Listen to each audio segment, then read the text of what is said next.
Okay.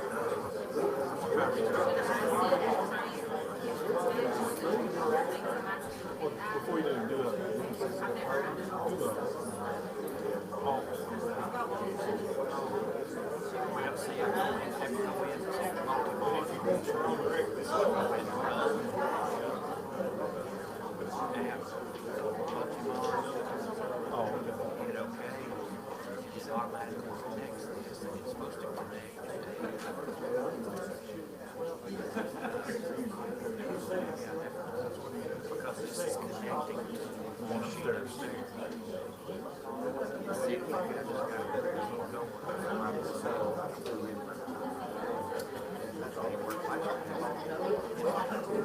The sheriff sent me 4 items that he wants me to request to be added to the agenda.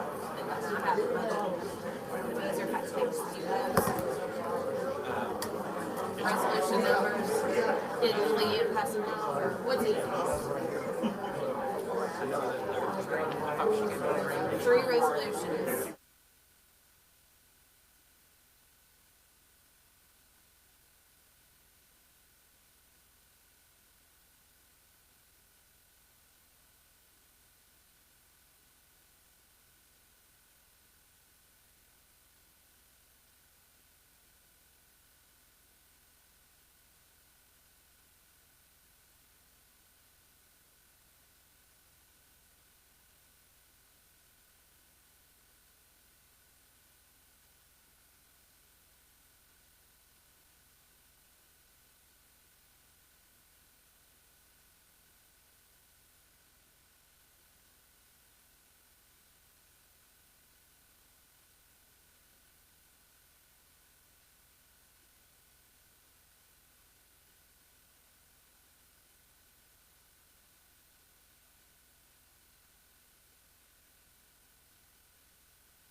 this is still obviously getting started.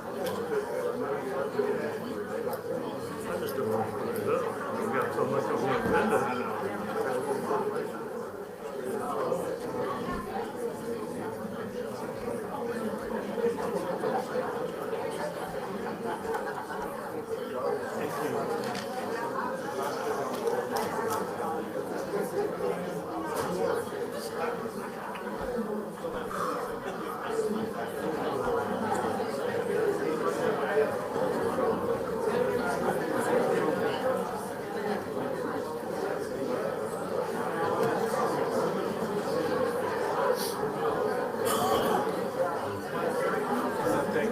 This is called roll call, right? Roll call.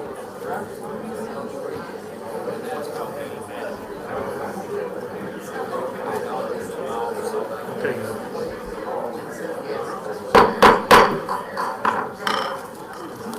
Good evening. This meeting is called to order of the Jefferson County Commission for October the 10th, 2023. Our software is down. We're not going to be able to project anything on the meeting, so we're going to have to go back to the old-fashioned way. I'd like for you to call the roll, please. Katie Huffaker. Janet Norton. Joe Coleman. Jimmy Dale Patterson. Austin Brooks. Paul Lowe. Jim Snodgrass. Greg Bird. John Johnson. Tim Seals. Here. Sammy Solomon. Here. Robert Blevins. Here, sir. Ransom Douglas. He's on 35. He's right here. Randy Bales. Here. John Neal Scarlett. Here. Ronnie Coleman. Here. Terry Dockery. Here. Jimmy Carmichael. Here. AJ Walker. Here. Marcus Reed. Here. Heidi Thomas. Ransom Douglas. 20 present. We have a quorum. Just one. Commissioner Johnson is missing. The first order of business is the election of officers. The top of the list will be Chairman. I'm sorry.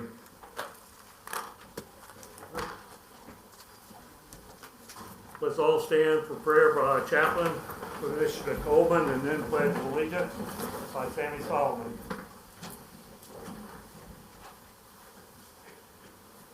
Our Heavenly Father, as we come before you this evening, Lord, we thank you most of all for being our Lord and our Savior.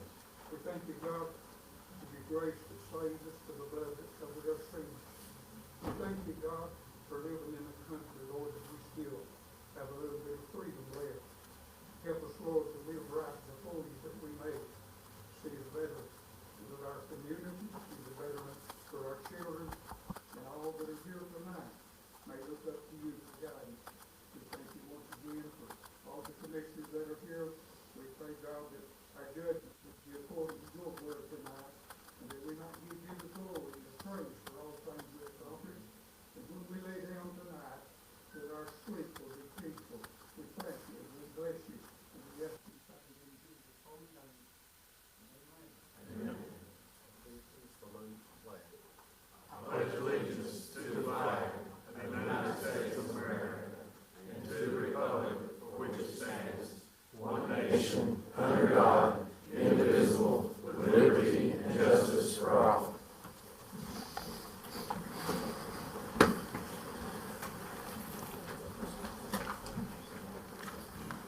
I'd like to welcome everyone here tonight. Thank you for taking part in your county government. As I stated before, we're at the election of officers. Mr. Chairman, Yes, you've got to fix your agenda. Approval and directions to the agenda. And we've got, I'd like to move to suspend the rule. We've got several things. If Miss Jessie wants to speak at it, and I think Mr. Alden has got something we need, if it's agreeable. But I'd like to make a motion to suspend the rule. we have a motion to suspend the rules and it's been properly seconded. All of those that in favor, signify by saying aye. Aye. Those against? It carries with full body. Thank you. Ms. Jessie and oh. You, yes. I have 5 items to add to the agenda. The first item is Budget Amendment 101, number 8. And this was not presented to the Budget Committee, that's why I'm asking for it to be presented tonight. The next 3 are resolutions, 2023-50, 2023-51, 2023-52. Those are 3 surplus resolutions for the Sheriff's Department. And the last item is a request for funds for medical at the jail, medical invoices at the jail. That would be the last item to add.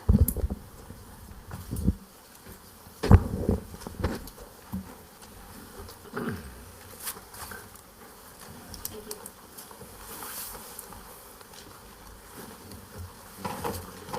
We also have, you have before you the corrections. Is there any approval and corrections of the agenda? Mr. Chairman?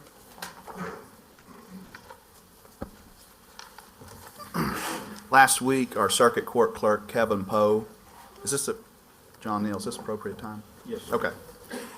Our circuit court clerk came to us and requested funding to do some sort of application fee for the military service credit. So I'd like to add to the agenda tonight that we approve not to exceed $600 from fund balance. General. What's the pleasure of commission? I got, Need a second. I'll second it.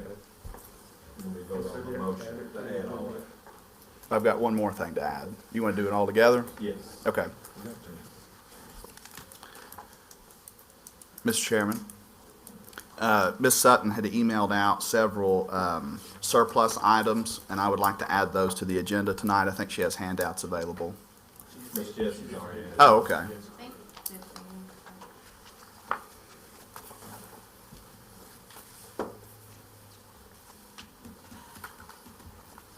you. Anyone else wants to add anything at this point? It looks like the agenda's getting longer and longer. Okay, let's go ahead and move to, any corrections and approval of the agenda. Move to approve the agenda with added items. Second. All those in favor, signify by saying aye. Aye. Against? So, okay, before you, now before us is election of officers. Of course, first one on the agenda is the chairman. I will open to the body nominations for chair. I'd like to nominate Marcus Reed. Second.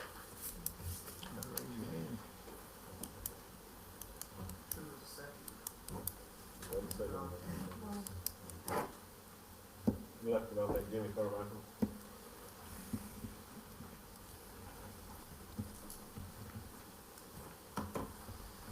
Any other nominations? Second on Jimmy. You need a second for that one? Who did he say? I move they stop.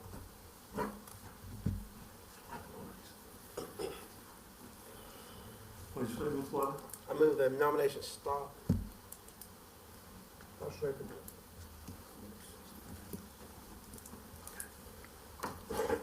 Okay, we will have 2 nominated for chair, so we will go by roll call. You got a motion on the floor, you gotta take a vote on Mr. Levin's motion. Okay, we have a motion to cease nominations. All in favor, signify by saying aye. Aye. Those against? Okay, we're ready for the vote. As we vote, it'll have to be voice vote, because again, we're having trouble with our software.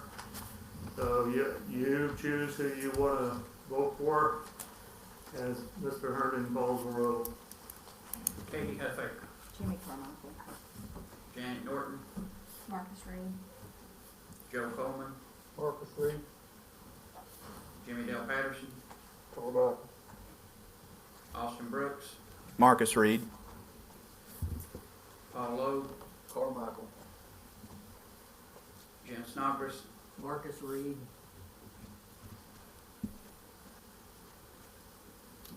Greg Bird, Carmichael.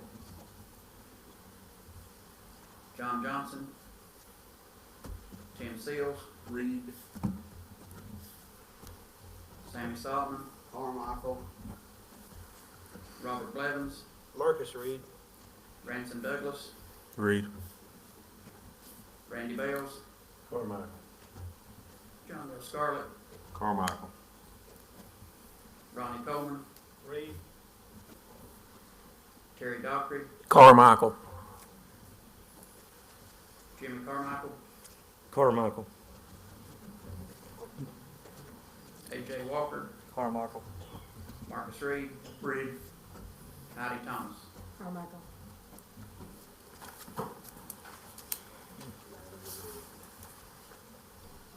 Looks like 8 to 11.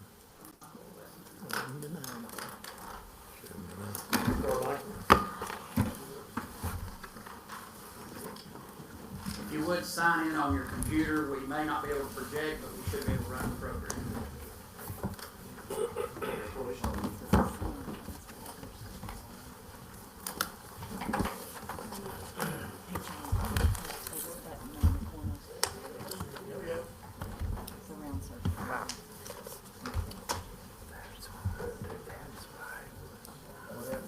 You got cut off.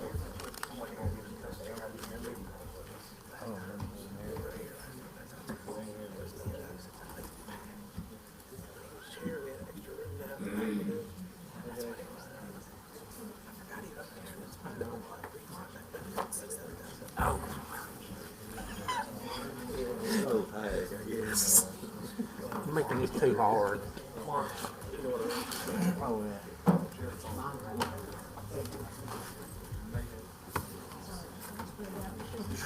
Okay. Mark. Yes, that one will work.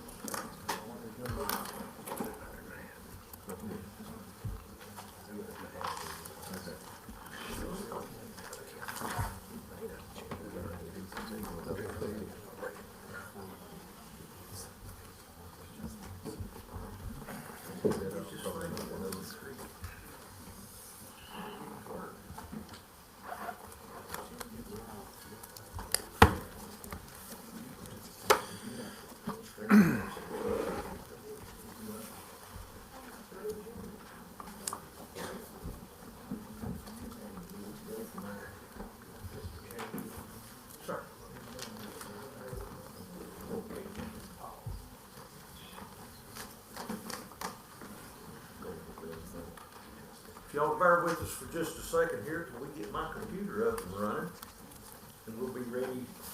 Hold on, they'll get mine up too.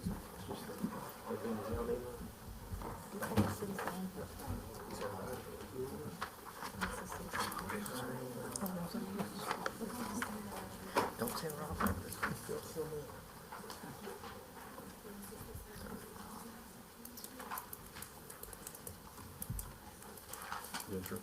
Yeah, they ain't taking it. Let's try it again.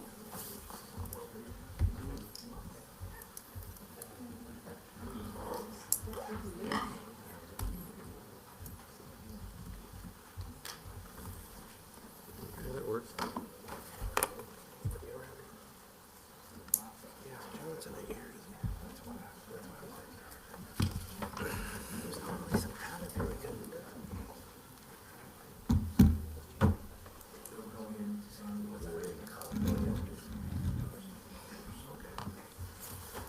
All right, so the next election we'll have is Chairman Pro Temp.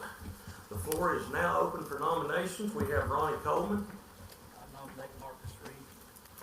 Second. Seconded, Ms. Janice. Anyone else? Greg Bird? Nominate Sammy Solomon. Sammy Solomon, second by A.J. Walker. Is there anyone else? Not hearing any, is there a motion to close? Ms. Katie? Mr. Randy Bell? Motion's closed.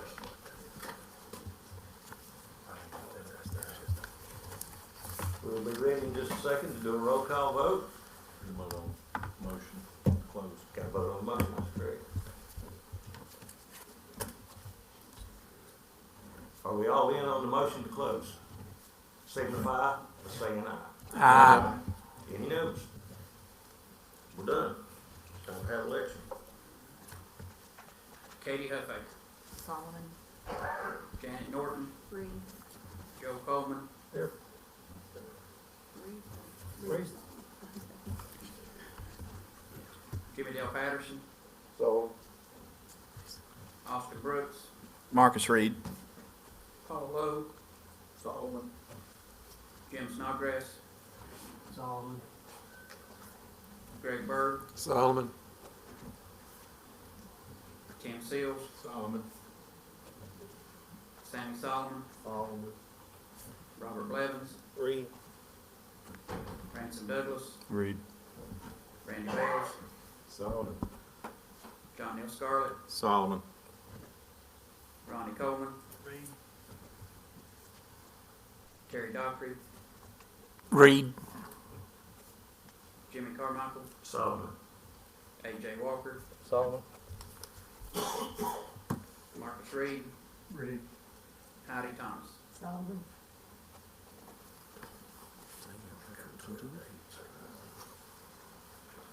Mr. Solomon wins 12-8. Next, we have chaplain. Nominate Joe Coleman. Second.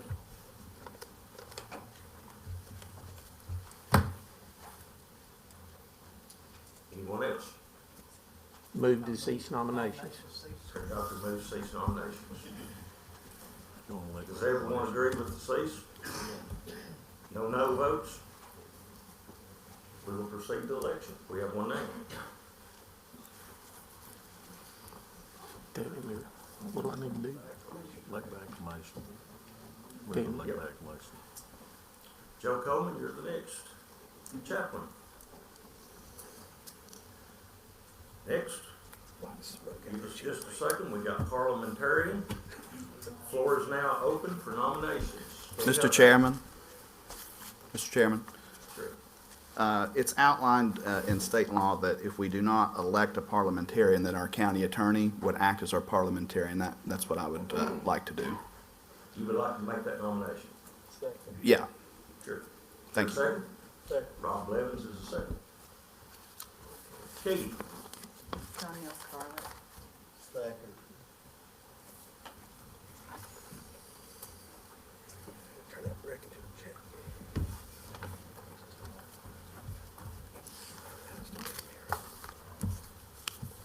Motion cease?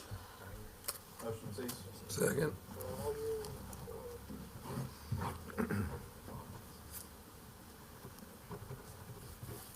You have two on the docket. One is the county attorney, the other one's John Neal Scarlett.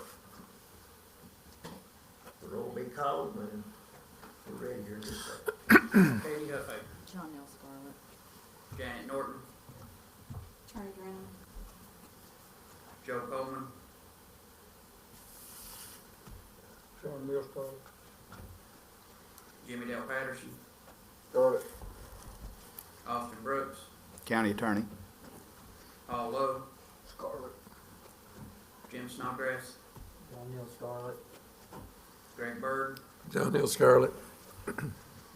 Tim Seals, Scarlett. Sammy Solomon, Scarlett. Robert Blevins, The lawyer. Ransom Douglas, The county attorney. Randy Bales, Scarlett. Ronnie Coleman, County attorney. John Neal Scarlett, Stain. Terry Dockery, Scarlett. Jimmy Carmichael, Scarlett. A.J. Walker, Scarlett. Marcus Reed, County attorney. Howdy Thomas. Scarlett.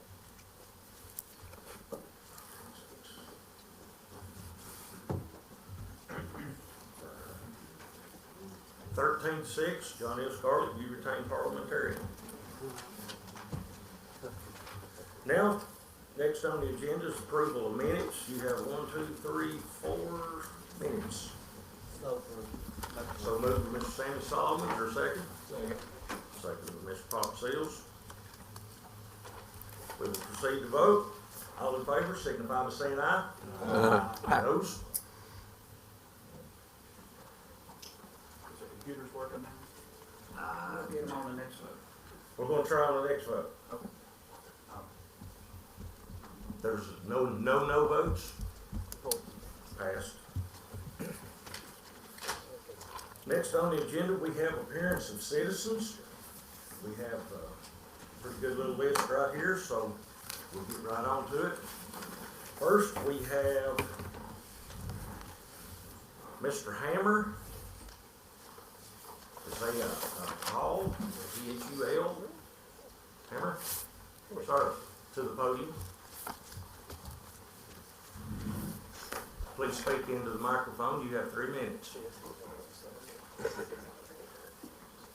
I'm Paul Hammer from Dandridge, Tennessee, and my address is 878 East Highway 2570 at Dandridge. And I'm speaking on 2 issues. One is that tonight I understand there's going to be a vote to reinforce Tennessee state sovereignty versus the federal government. I strongly urge you to support that. If you look in your history, you will see that the states created the federal government. The federal government was supposed to be an agent of the states. Sir, could I interrupt you for a second? Reach up there and turn that mic on, please.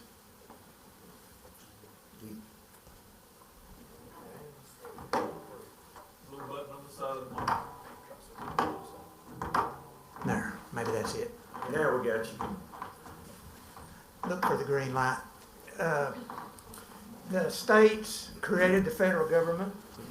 The federal government was supposed to be an agent of the states. We've completely reversed that during the last century thanks to the progressives and the progressive era. The progressives did not even believe in the original Constitution. They thought it was an evolution into something else. The old Constitution wasn't suited for the modern age, so they needed to adapt it. So we have the mess that we have today. And we need the states to force the federal government genie back into the bottle. Second issue, I don't think the governor needs to have emergency powers the way that they were enacted during the recent Chinese Communist Party virus. We need to restrict central planning and central powers at every level. If you study the historical writings of our founding fathers, they didn't trust centralized power. If you're a Christian, you know that humans don't handle power very well. And we need to start turning back to the foundations of what our country was designed to do. And it was not designed to be progressive. Progressivism is based on a whole lot of false doctrines, and that's how we got to where we are. So I want the commission to vote accordingly tonight. And I thank you for bringing these issues up. Thank you, sir.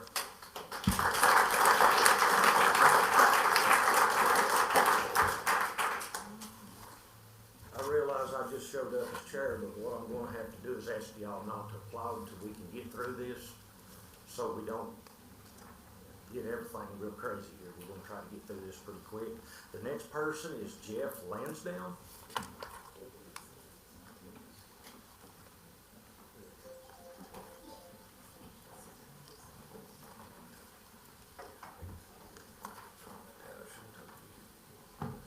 Good evening. My name is Jeff Lansdowne. I live at 45 Forest Ridge Road in Dandridge, Tennessee. The gentleman that spoke just now talked about going back to the beginning. And if I may, I want to quote something from the Holy Word of God in Genesis. My topic is gender confusion. Genesis chapter 1, verse 27. So God created man in his image. In the image of God he created him. Male and female he created them. Ladies and gentlemen, there are only two genders. Then I'm going to read from Romans chapter 1, starting in verse 16. For I am not ashamed of the gospel, for it is the power of God for salvation to everyone who believes, to the Jew first also, and also to the Greek. For in it the righteousness of God is revealed from faith for faith, as it is written, the righteous shall live by faith. For the wrath of God is revealed from heaven against all ungodliness and unrighteousness of men, who by their unrighteousness suppress the truth. For what can be known about God is plain to them, because God has shown it to them. For his invisible attributes, namely his eternal power and divine nature, have been clearly perceived ever since the creation of the world in the things that have been made. So they are without excuse. For although they knew God, they did not honor him as God or give thanks to him, but they became futile in their thinking, and their foolish hearts were darkened. Claiming to be wise, they became fools and exercised the glory of the immortal God for images resembling mortal man and birds and animals and creeping things. Therefore, God gave them up in the lusts of their hearts to impurity, to the dishonoring of their bodies among themselves, because they exchanged the truth about God for a lie and worshipped and served the creature rather than the Creator, who is blessed forever. Amen. For this reason, God gave them up to dishonorable passions, for their women exchanged natural relations for those that are contrary to nature. And the men likewise gave up natural relations with women and were consumed with passion for one another, men committing shameless acts with men and receiving in themselves the due penalty for their error. Sir, I'm sorry, but your 3 minutes has expired.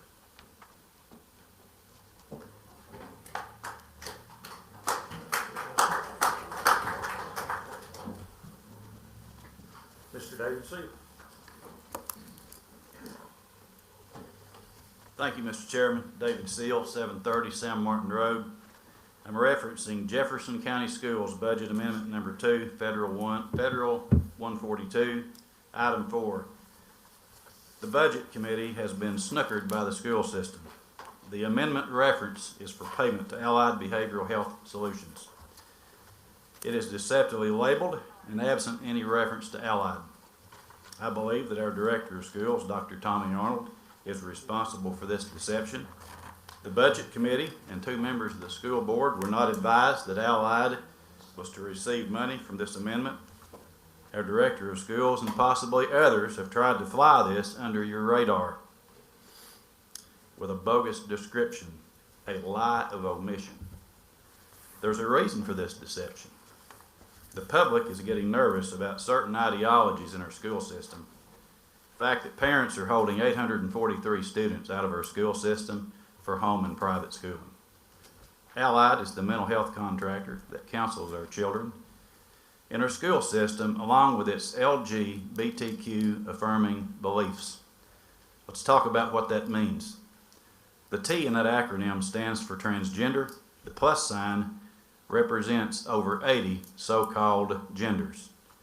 Allied is comprised of college-educated adults that actually believe that a human being can transition their identity from the way God designed it to one or more of 80 so-called genders. That psychological delusion is called gender affirming. If you hit the yes button on this amendment, you're voting to send more than $17,000 to Allied. Your vote will show this county how you stand on this issue. Allied could easily afford to forgive this payment. Generally, the mental health racket in this nation uses access to students and their survey data to obtain billions of dollars from federal and state agencies. They would never do anything to interrupt this cash pipeline. Please reject the budget amendment. We're gonna have to maintain order. Any more outbursts? I understand this is an emotional issue, but we can't turn it into a rock concert. That's what I'm asking you politely. We're gonna start asking people to leave there. Douglas Sayers.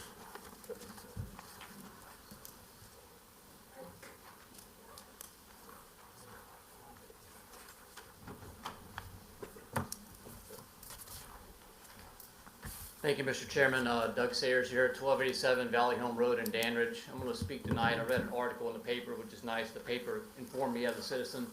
I came here to speak 3 minutes about something I read. Looks like your team here, Commissioners, is putting a resolution against recreational vehicle parks on agricultural land. When I think of agricultural land, I think of the gentleman, he sat behind me today talking about birthing a cow and dealing with cows dying. I think about tractors, I think about bales of hay I think about barns, I think about horses, goats, cows when I hear A1. And there's a push in the county to put RV parks on agricultural land. I've done the survey for the commissioners. I went to the meeting because y'all put it in the paper. I went to it at the high school, filled out the survey. I've done my part. I think what you need to do tonight on the resolution of, I'm going to say, add some transparency to citizens on RV parks. You need to slow us fast. This resolution that's out there tonight makes it possible that they can still put an RV park in A1, but you're going to add some steps that allows it to go to a panel and allows you to inform the neighborhood that's going into it around, say, 3 or 4 miles, and we could come here and speak if we want it or not. I think that transparency is needed as your team does a big comprehensive plan and identifies where RV parks really should be at. I think that's what your long-term planning is doing. I think you need to also consider and challenge yourself. I'll call out Anchor Point here. Anchor Point is a very nice RV park. I RV'd for the last 15 years. That's the level of the RV park this county needs.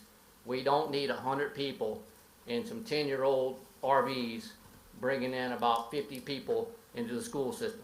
We need some high-end RVers. That's what we need. We need nice RV parks that have the drainage, that have the pet parks, have the green space. You need to write that into your regulations going forward. But I think in the short term, the resolution you are considering tonight about adding in some additional steps for potential RV parks in A1 should be passed. Thank you for your time. Thank you, sir. Next, we have Mr. Mike Foley.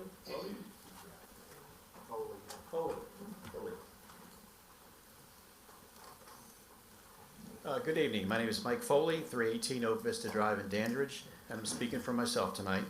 Mr. Chairman, County Commissioners, please vote for Resolution 2023-49 on special use permits.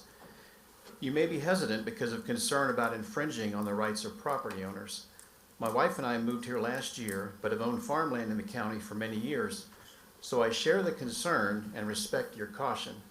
However, I believe this resolution enhances property rights rather than infringing on them. Here's my logic. Citizens can only speak to you tonight for 3 minutes. Is that an infringement of the right to free speech? We can't drive 100 miles per hour on public roads.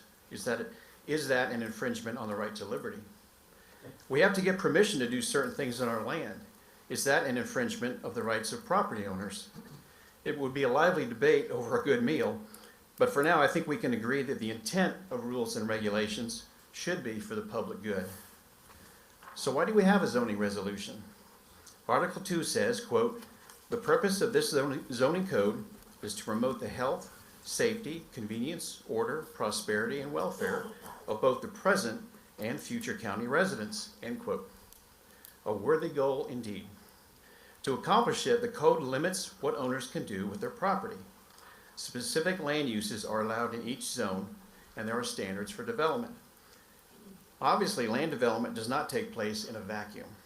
Depending on what is proposed, it may impact nearby property owners, or it may impact many owners throughout the county. Unfortunately, our zoning resolution is missing a key component, a formal process to identify and mitigate those impacts. As the Planning Commission has told us, this effectively ties their hands. If a project is an allowed use and meets standards, they have to approve it regardless of its impact on other property owners. This special use provision simply allows for this process. The public is provided a forum to voice their concerns, and the developer is ensured the opportunity to mitigate any issues raised. The Planning Commission can then make an informed decision that respects the rights of all property owners and achieves the goals of the zoning code. While only campgrounds, RV parks, and travel trailer parks are currently addressed, other special uses can be added as they are identified. Hopefully, we all learned valuable lessons from our recent experience with the battery energy storage proposal. It is time to make the process equitable for all parties involved. Again, please vote for Resolution 2023-49. Thank you for your time. Thank you, sir. Next, we have Ms. Carmen Lichty.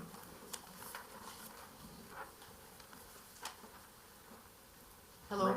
What district are you from, please? District 1. District 1. Is that right? I'm at 310 Leaper Overlook in Dandridge, the Oak Grove community. I'm also here tonight in support of the zoning resolution regarding special use permits. The couple gentlemen prior to me kind of spoke to some of my points, but I'm going to bring up one item that really would fix the A1 specifically for campgrounds. Is today the way the zoning is written for that particular district, it assumes that all A1 parcels are alike. It doesn't take into consideration what other land uses are surrounding it. It doesn't take into consideration what roadway that parcel is sitting on, the topography of the land, whether the permitted land use being sought is one that generates high volume or low volume traffic, and depending on that, what are the safety implications for whatever wants to go in there as far as what the available ingress and egress options are. If you use the issue that we currently have in our neighborhood where the 40 acres was purchased for a campground, starting with 200 sites, going possibly up to 600. We had a meeting with TDOT, and they point blank told us, you guys have a zoning issue. That particular parcel should never have been zoned to allow a high volume business, commercial type business in.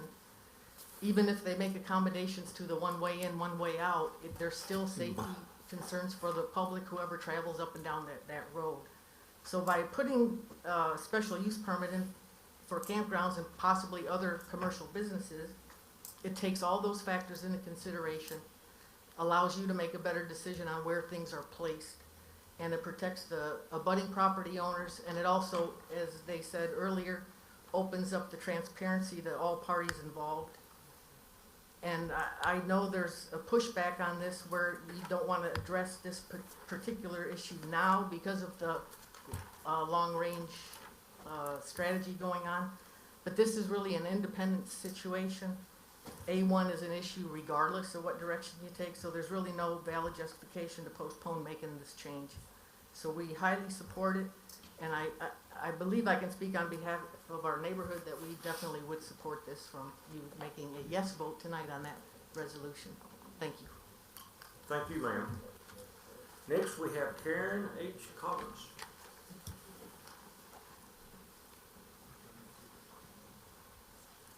I'm Karen Collins. I'm at 1894 Longview Lane, and I'm also here to ask that you vote for Resolution 49 that would place RV trailer travel parks into a special use permit within the A1 zoning. The folks that spoke before me really have covered most of the topics. I would also reiterate that this is something that can be done now and put into place, and I think it would provide reasonable conditions be met before moving forward and still protect the rights of the existing A1 landowners. Thank you. Thank you. I don't have any more papers. Was anybody else wanting to speak that didn't get to speak? If not, we'll move on with the meeting. Next, we have proclamations and courtesy resolutions. The first one we have is Tim Collins.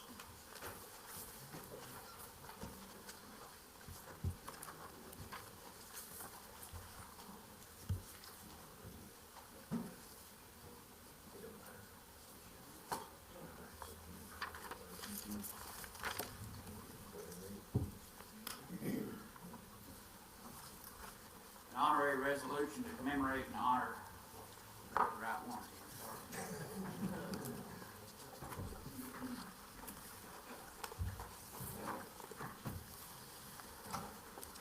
An honorary resolution to honor Tim Collins. Whereas Tim Collins with the Jefferson County Election Commission Department retired on July 1st, 2023, after serving many years of dedicated service. Whereas Tim Collins, having served the residents of Jefferson County with great dedication, professionalism, and integrity, treated all with respect and dignity. Whereas Tim Collins is worthy of special recognition and appreciation of all Jefferson County for the many years of faithful service. And whereas Tim Collins exemplifies a volunteer spirit and took great pride in his attention to detail in performing the duties of his job. And whereas Tim Collins will be remembered for his outstanding work ethic and dedication to his responsibilities to the citizens of Jefferson County. And whereas Tim Collins has served with distinction and will be remembered with appreciation and gratitude. And be it resolved that Jefferson County Board of Commission present this honorary resolution to Tim Collins, and a copy be spread across the minutes of this Jefferson County Commission to be a permanent record of thanks and gratitude to Tim Collins, adopted the 16th day of October 2023.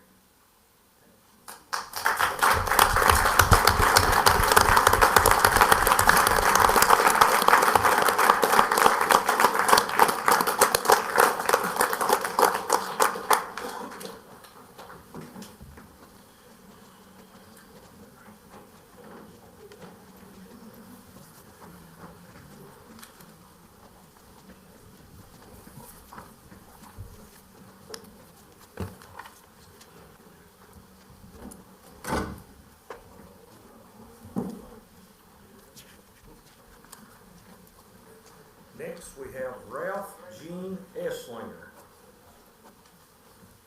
Is anyone here on the behalf of Mr. Esslinger? Not hearing so.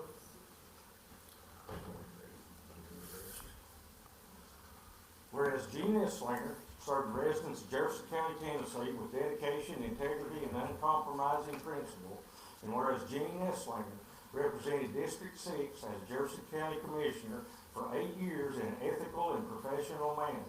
And Gene Esslinger has dutifully served Jefferson County and its citizens in promoting the well-being and advancement of Jefferson County during both difficult and good times. And Gene Esslinger not only loved his family, but loved God, reading his Bible, and attending his church as a longtime member. Gene Esslinger, a veteran of the United States Air Force, served his community by operating roadside market for 17 years and working as a dispatcher for 33 years at Walker Trucking. Gene Esslinger will be missed by family and friends and is worthy of special recognition and appreciation for his years of dedicated service. Now, therefore, be it resolved that Jefferson County Board of Commissioners recognizes and gratefully acknowledges the exemplary spirit, service, leadership, and commitment of Gene Esslinger, and that the Jefferson County Legislative Body commemorates the spirit of a dedicated and cherished colleague who worked tirelessly serving Jefferson County, and that his honorary resolution be presented to the family of Gene Esslinger and a copy be spread across the minutes of this Jefferson County Commission meeting to a permanent record of thanks and gratitude to Gene Esslinger.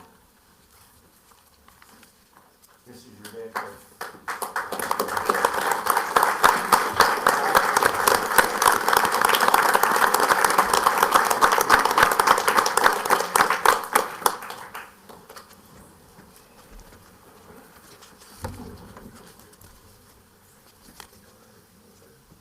Next, Dennis Coach Roach. Is anyone here on his behalf?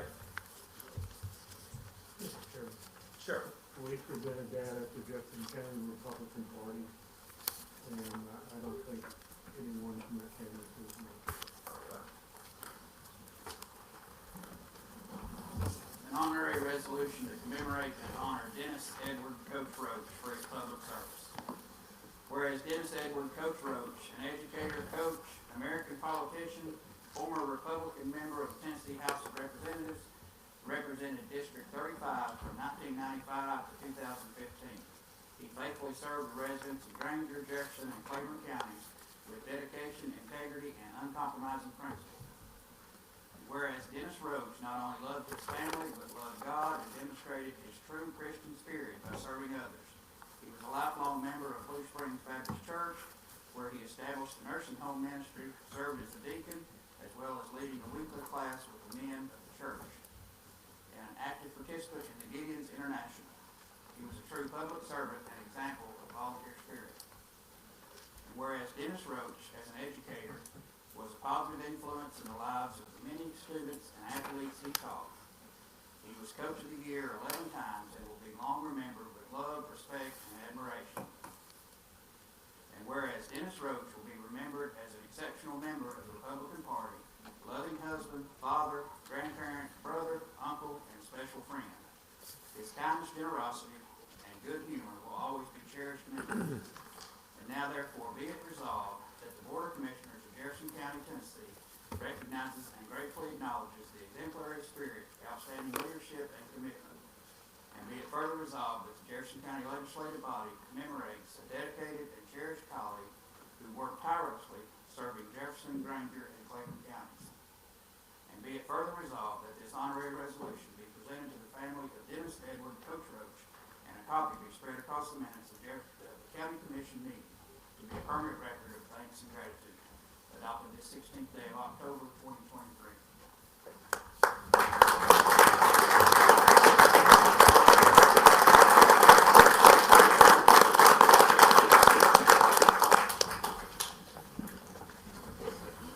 Next on the agenda, we have approval of notaries and bonds. There has been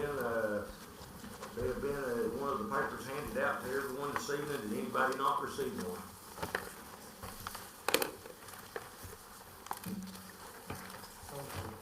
So moved by Mr. Second. Solomon, second by Mr. Brooks.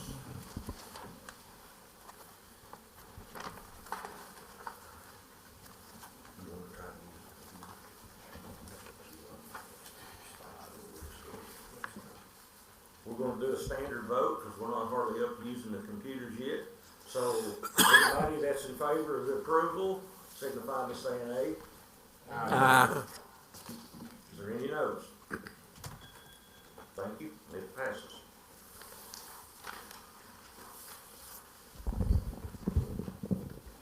Next on the agenda, we have the nominating committee. Nominating committee. Ms. Heidi. The following nominations come from the nominating committee. For the Agricultural Extension Committee, Commissioner Austin Brooks, Farmman Bill Hickman, Farmwoman Rebecca Fincham. For the Board of Health, Spencer White, MD, Rhonda Clark, RN, Mark E. Corn, Pharmacist, Dale Bryant, Dentist. Finance Committee, Commissioner Craig Byrd, Commissioner Randy Bales, Commissioner Katie Huffaker, and Commissioner Jim Snodgrass. Thank you, Ms. Heidi. Mr. Chairman. Is there a question or comment? I have a question. So I thought on the Agriculture Extension Committee, is it true that a commissioner can only sit that one term, or do I have that incorrect? The way I understand it, there's a multiple term depending on what the position is. If you're on there from the commission and you no longer serve the commission, you will not serve on it. Okay. But you have the option, I think, for two terms, I believe. Okay. That is correct. It's 2 terms, but you know, if you actually do it consecutively, you've got to be able to remain the commissioner. Okay. So I believe Commissioner Snodgrass was the commissioner on the Agriculture Extension Committee. Is that correct? I would like to withdraw my name from consideration, and I nominate Commissioner Jim Snodgrass for the Agriculture Extension Committee. All right. Is there a second? Second. Mr. Blevins. So we have a motion on the floor to strike Mr. Brooks and to add back Mr. Jim Snodgrass. I'm sure you'll get a positive response on that, Mr. Chairman.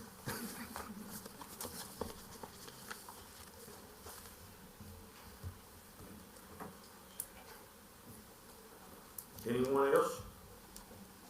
Comment? Nomination? Not hearing any. If we can take all three of these together, would that be a problem? Can we do that and move me off at the same I time? think we can. Okay. Because that's a subcommittee. If you withdraw, that's a Okay. separate issue. Okay. But you correctly withdrew. Yeah, okay.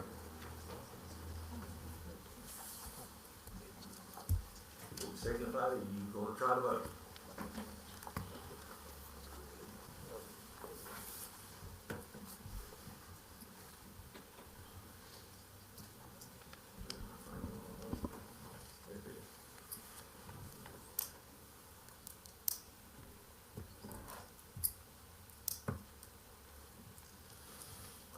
All in, all pass.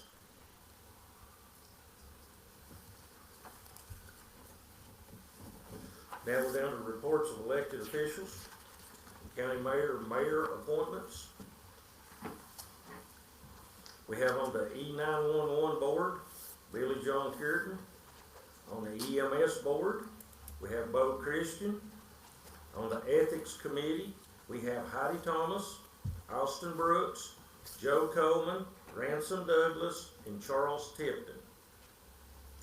On the Jefferson Healthcare Foundation, we have John Ballinger.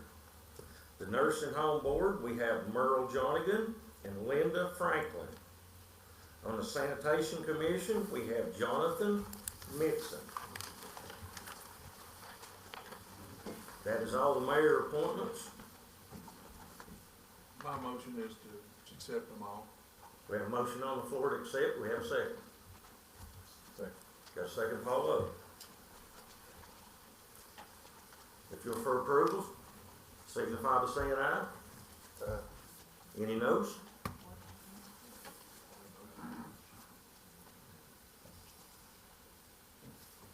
Is everybody's computer working?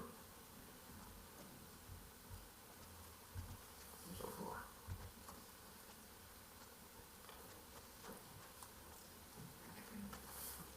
Nominating committee, the mayor appointments have been approved. We have other elected officials. We have the county attorney. Do you have anything to add, sir? Thank you, sir. Department director reports. Is there a question or comment to any of these reports? Mr. David Goff. Sir, take the podium.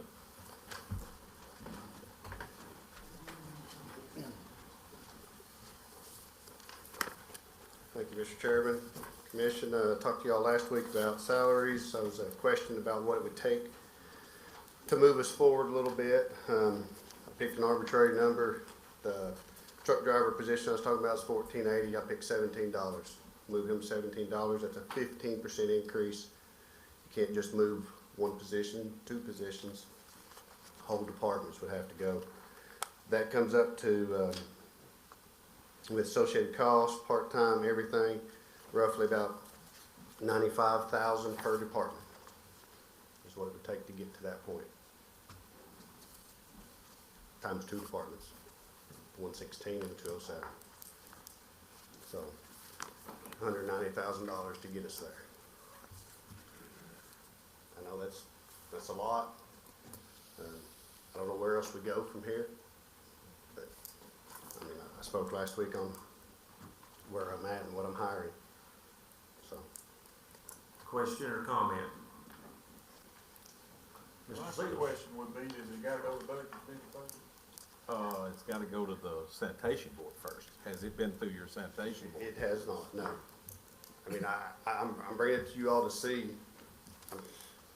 they bring you a request to give us that, I mean, then it comes to you all? Then it goes to the budget committee. Right. I guess it's substantial, I understand. And I guess I was hoping to get a feel on how much effort to put into it. I mean, from my standpoint, for the employees, I'll put 120% into it to try to get there. But it's gonna be a block wall from the very beginning. There's no sense wasting county resources on it. Mr. Scarlett's got the floor next, and then Mr. Dockery. I'm done already. You're done? Mr. Dockery. Well, I just wanted to make a general comment. Ironically, myself and a couple other folks from where I work were at Severe Compost Facility in Sevierville today looking for a environmental friendly outlet for some waste. And we took a tour of the facility, met with Tom Leonard. When we finished up, I asked him if he knew you, Mr. Galt, and he did, said he knew you well. And we got to talking, and he said, you know, sometimes I wish I could change jobs with him because of the difference in the size and operations. And I told him about your openings with the dump truck driver, or the trash truck driver, and what the rate was and some other rates. He said, I would never want his job. He said he's not going to get anybody at that rate. Thank you. A couple things just to point out, convenience center operators. This increase would bring 8 of them up to $12.42 after the increase. Understand? They're sitting at $10.80 an hour right now.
from the comptroller's office accepting our fiscal year 23-24 budget. So if you have any questions on that, I'll be happy to answer those.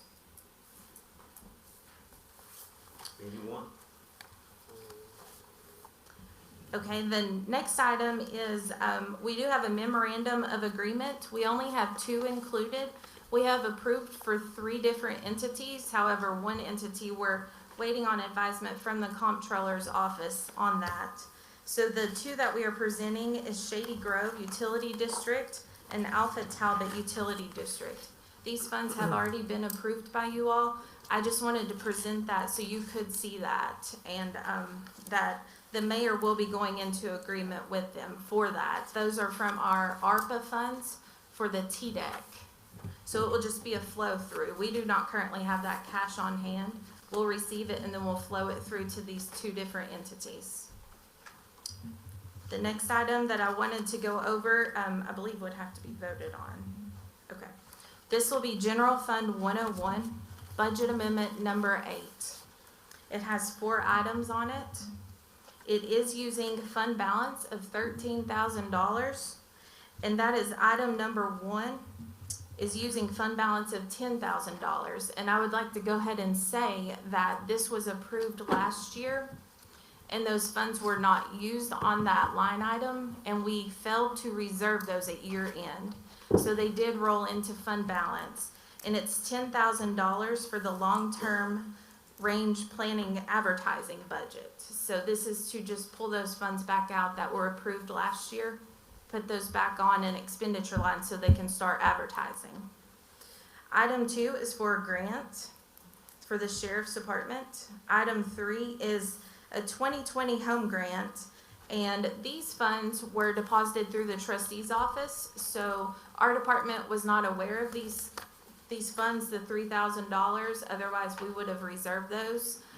It's a grant, so we had to hold $3,000. It was $1,000 per construction company, and the grant is ending, and we're to release those funds back to those 3 construction companies. And item 4 is also a grant, and we currently have this grant, but they're changing the ways of it. Currently, the state has provided the funds, and then we just pay the remaining, but this item, the state will be sending the funds to us, and we will be paying for the electronic monitor funding. I believe it's ankle monitoring for the sheriff's department.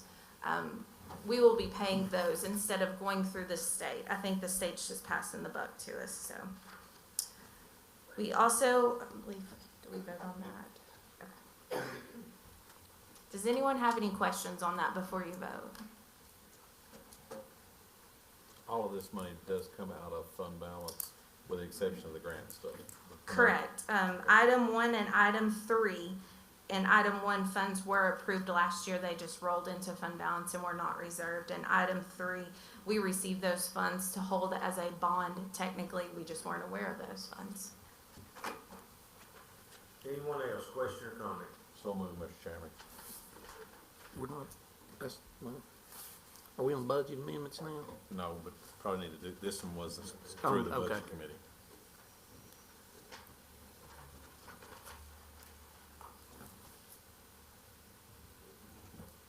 Jesse, would you like to do that vote now, or would you like to do it? I was just told I was supposed to. Do it now. Yeah, I will make the motion to approve.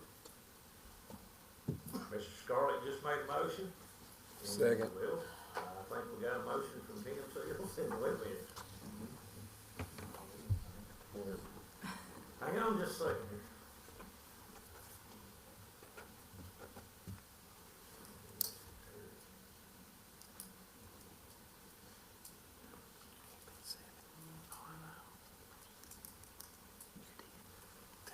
We have a motion on the floor in a second by Terry Dockery. The motion was made by John Neal Scarlett. Signify by voting yes. If you're against it, vote no.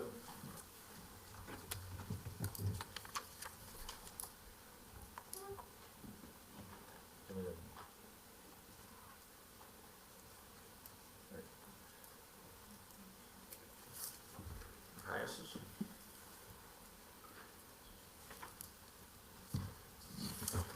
Okay, the next three items are resolutions. They're for the sheriff's department and they were not in your packet last week, so these items were added on just like that budget amendment was. Resolution 2023-50 is a surplus of items, and the sheriff is surplusing vehicles and they're attached. This is to transfer to other county departments. They're 4 vehicles. Do you take them all at once? Okay. So the next one is 2023-51, and this is a surplus of 12 vehicles that will be sold and listed and sold on govdeals.com. The last one is 2023-52, and this is a list of grenades that will be turned into a firearms supply store where the sheriff's department can receive credit and purchase other items. That's the last resolution. All right, we have a motion on the floor, Tim Seals, a second by Marcus Reed. We will proceed to vote.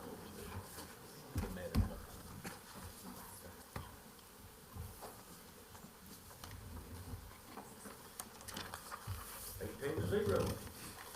To abstain.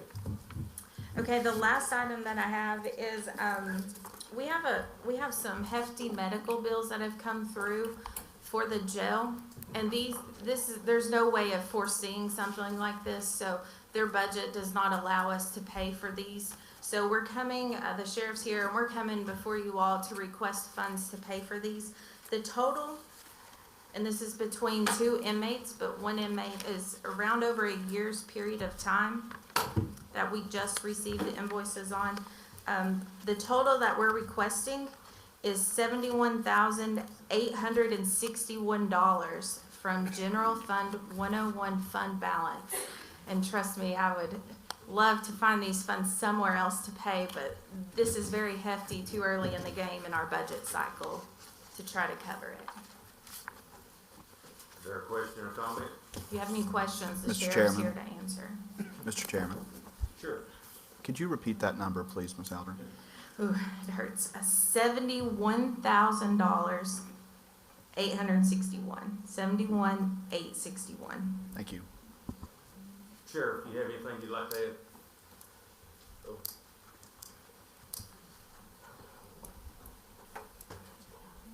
It was, I guess it was just the timing of it. We received this, one of the biggest bills, the day after our budget meeting last week.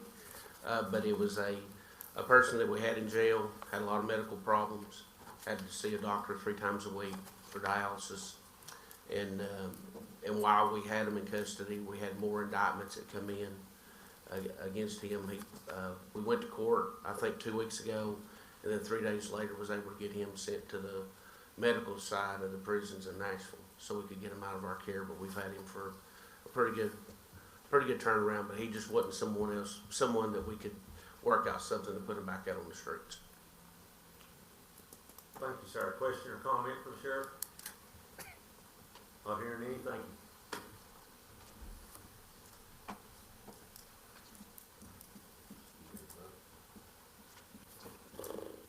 Do we have a motion on the floor? Now, we got a motion from John L. Scarlett, we got a second from Tim Seals.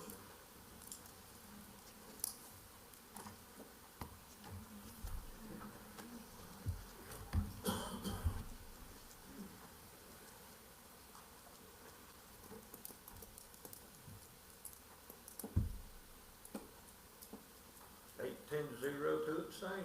Passes. Thank you. That's all I have. That's all you have? Next on the agenda, since the new chairman actually found the other page, we got reports of committees, boards, and commissions, and we have Mr. Scarlett, Budget Committee. We have a lengthy budget thing. Mr. Chairman, the first one is General Fund 101, Amendment 6. Part of this is covering, it does affect 96,000 plus in fund balance. It also takes in the sheriff's grant. We're bringing in stuff, and that will be, yeah,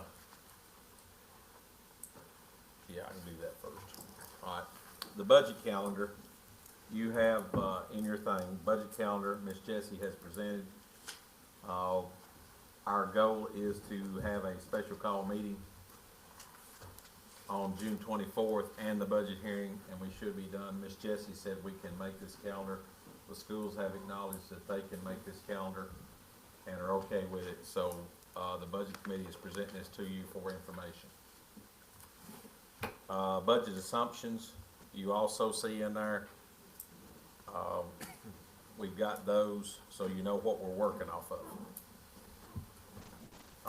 There is 5%, is it 5%, Ms. Jessie, on insurance? And It is, but I really never know until they get back with me. If I can Okay. get them to commit earlier, it's better. all right. Moving to the budget committee, General Fund 101, Amendment 6, as I said, grants, insurance recovery. It is items 1 through 28. If there's any questions. 1 through 36, that's right, sorry. That one is taking in the note for the general fund, the trans note, tax revenue anticipation note. And we also own it for the folks living south of the river, which this is what started it, but it also helped the rest of the county. Mr. Phillips has finally filled his worker quota of the position he has, and a few years ago we set aside a note for 6 more full-time people for another crew. And this is also in that we are removing that money from the reserve so that Mr. Phillips can hire the additional ambulance folks. That's all in this budget, 1 through 36. So moved, Mr. Chairman. Okay, you got Fund 1016, items 1 through 36.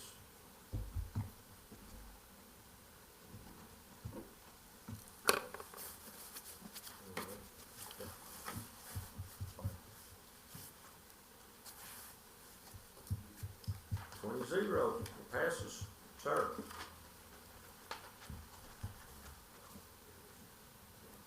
Next one is item 116, or Fund 116, item number 1, item 1, and it is for 15,000. Is that the one we got? 101, number 7. I'm sorry, 101, number 7. There's only one item. One item on it. So move it, Mr. Chairman.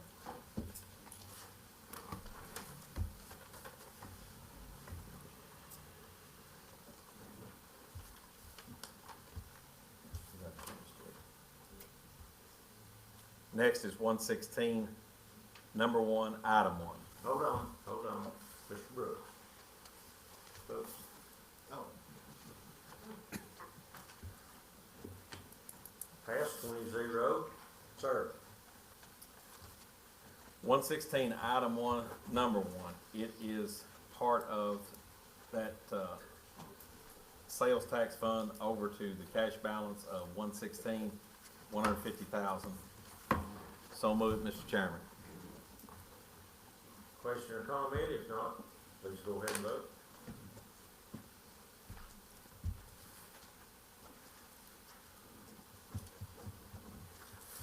Pass.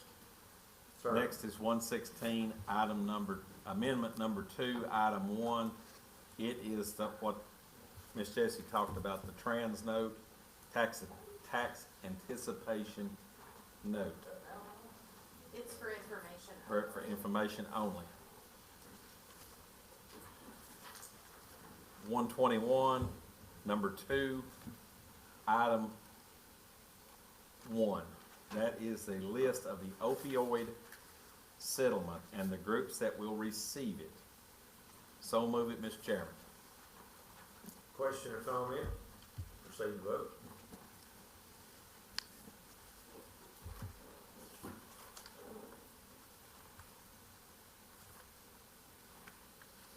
Sir, passes.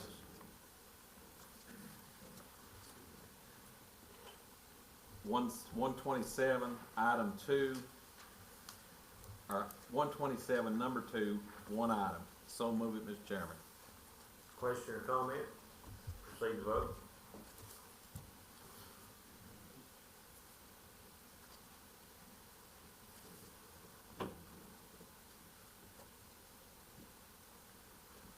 127, number 3, item 1.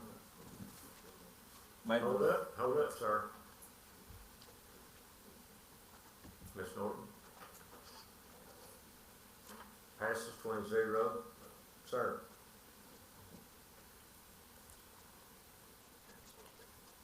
Is that the, The 127, number 3, that's Mr. Douglas. okay.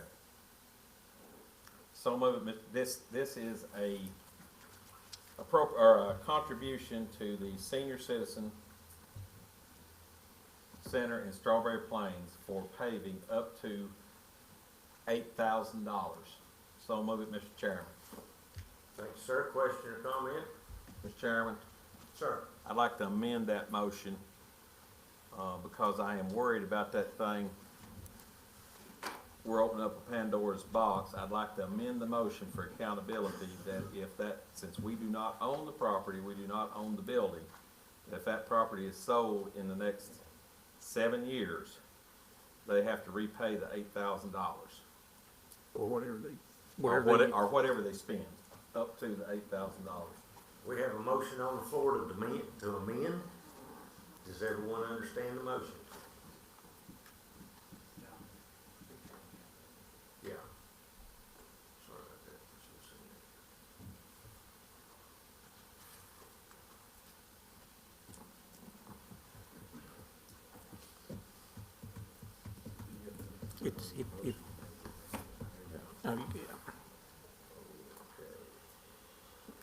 We have a motion on the floor to amend by John L. Scarlett. We got a second by Tim Seals. We have Ransom Douglas. For the last 2 years, I've been going down there and mowing for them for no charge, trying to help them out. This is a organization that does a lot for our seniors. They don't have a lot of funding, and they currently have a partial gravel parking lot. They're trying to push wheelchairs across this parking lot. I've been over there on the mower several times and had to jump off and help them push a wheelchair in there. This is a contribution I think that's needed, and for a lot of people that do a lot of good things, they don't ask for much in return. So I appreciate y'all's support. Anyone else? We will vote on it. Ms. Katie. He said 7 years, and we've got 8 years in our notes. Right? You amended it at 7 7, years? that's what I said. And it says 8, yes it does. Hold on just a second here.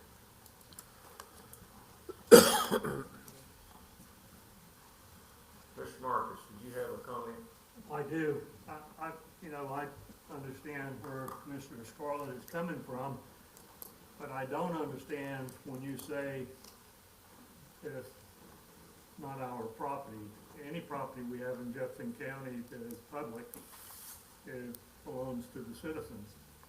And I have a special place in my heart for senior citizens because I am one. And I think it's kind of shameful on our part if we do not allow ourselves to extend something to the seniors of Strawberry Plains, which is a very close-knit community, and allow them to have a place where they can roll their wheelchairs without getting stuck. It doesn't make sense to me, and we're not asking for a humongous amount of money. So I think it's only right that we support what they're asking for. Mr. Blevins? Yes, sir. Our county attorney's here. I thought we owned that modular building that they're in. The school system deeded it to us, to them. Under the condition they ever cease being a senior center, it reverts back to the county, right? I'm not sure about that. Okay. I thought that's what we did when we got the Not the library. Mr. Drina, would you come to the microphone, please, sir? no, the senior center. Judge Sloan's drug court got one, we got the other from White Pine. We set it up for them. It was about $25,000, I think. This was a couple commissions ago. Talking about the building? Yes, Dr. Edmonds was the school director at the time. I'm not sure. There was a mix-up in the deeds. It was at the finance office. We were supposed to resolve it. I can speak to that. Okay. So, Miss Jessie, would you come to the microphone, please? We'd all like to hear you. So about my first month as director, I believe it was January, February, I got called to go over to Frank's office. And my understanding, we signed the title over to the senior centers. So that building is theirs now. Don't know what the issue was then, and when we did that. There's nobody here from the senior center, I guess, from our senior center director's not here. Mr. Blevins, are you finished? I'm asking a question. Is anyone here from the senior center or not? Well, either way, they're one of 5 senior centers, guys. They're the only one not funded by cities also. Okay? And the Baptist church gave them the building that they were in for a while after their first one flooded, where it's at now. We got the building from the schools. It's set there now. I think it would be awful if we didn't pave it for them. They paid their taxes a pretty good long time in this county. And they don't really ask us for a whole lot. I guess I'm done now. Thanks, sir. Okay, Mr. Ransom Douglas, it numbers you, but you've already spoke, so let Terry Dockery speak ahead of you, and then you will get to close, sir. Close on my amendment. Yeah. I'd just like to share something. Commissioner Douglas told the Budget Committee that he didn't bring up tonight. And I'm going to ask him to correct me if I'm saying anything wrong, but he personally has been out soliciting donations from local construction folks, donating material. So it's going to cost a lot more than what he's asking for to do the paving, but he's saved a lot of, he's got the cost whittled down to that by going out and getting some asphalt donated, some gravel donated, et cetera. Is that correct, Mr. Douglas? So the cheapest bid I got was through Payless Paving in Dandridge, and theirs was for $8,000 cut and finish to do the whole job. So Blaylocks in Sevierville is going to donate 2 tandems and deliver it, and Payless said they would match and donate some more. So worst case scenario, if the donations back out, it will cost $8,000, but I think we can get it done for about half of that.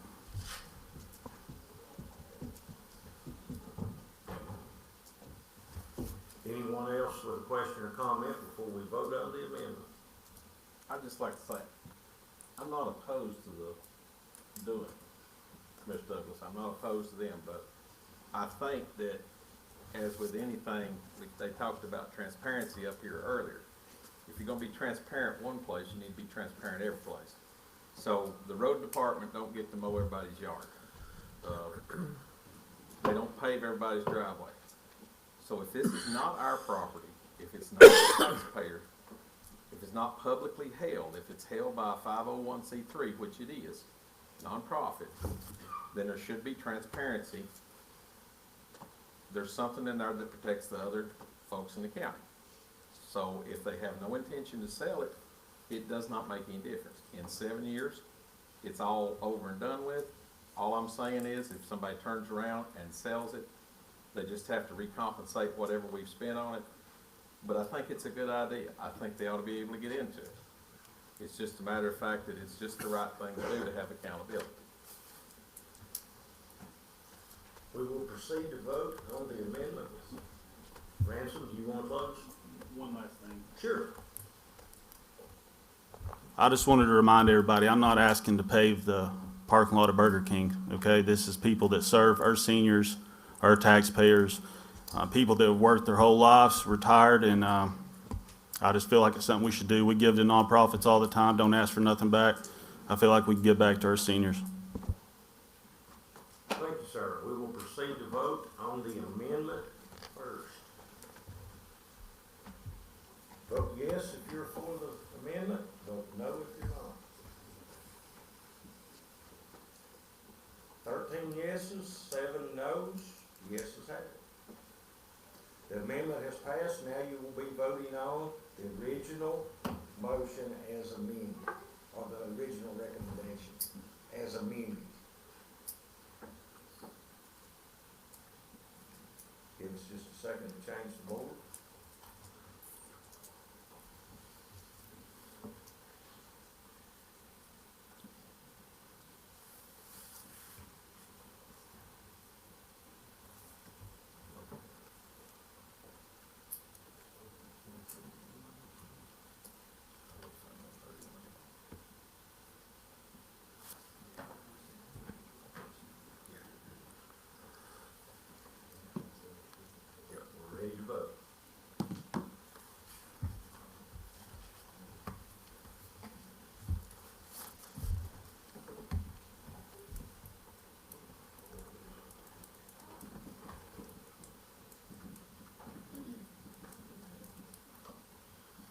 have 1 no and 19 yeses, it passes.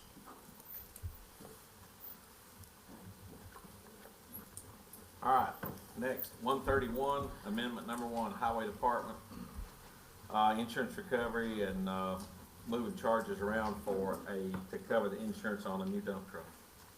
So moved, Mr. Chairman.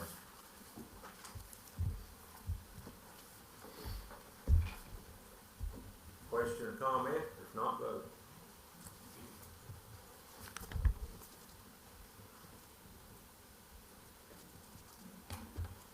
Debt service 151, amendment number 1, information only, transfers in and out. This is the other side of that trans tax anticipation note.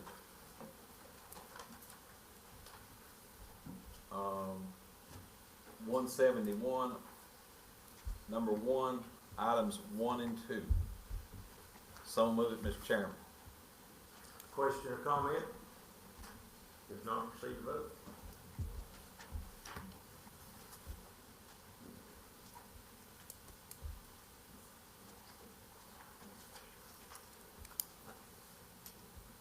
Zero, pass, third.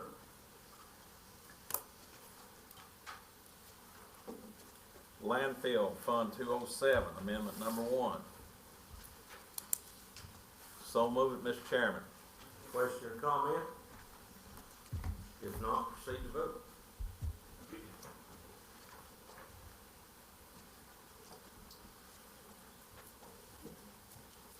Pass 20-0. Does that conclude?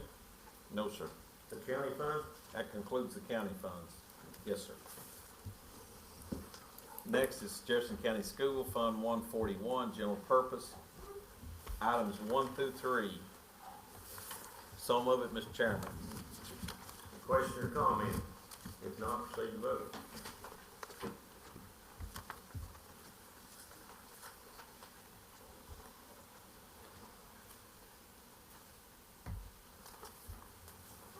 Pass 20-0, sir.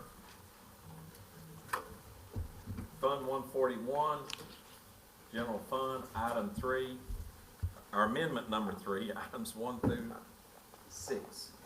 So move it, Mr. Chairman. Question or comment? None, proceed to vote.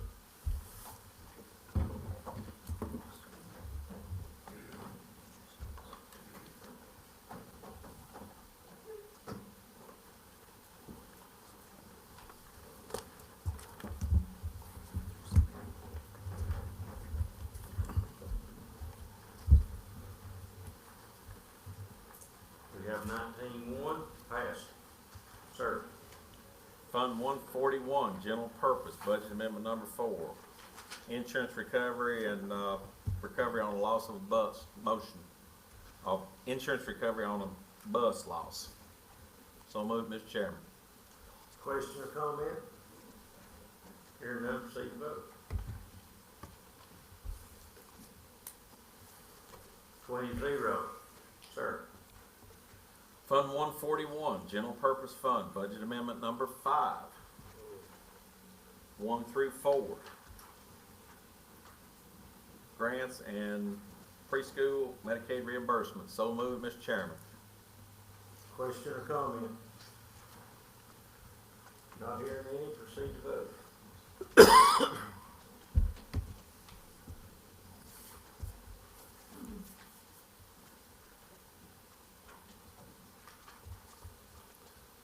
Seventeen to 3, passed. All right, budget amendment number 6, 141, general purpose fund.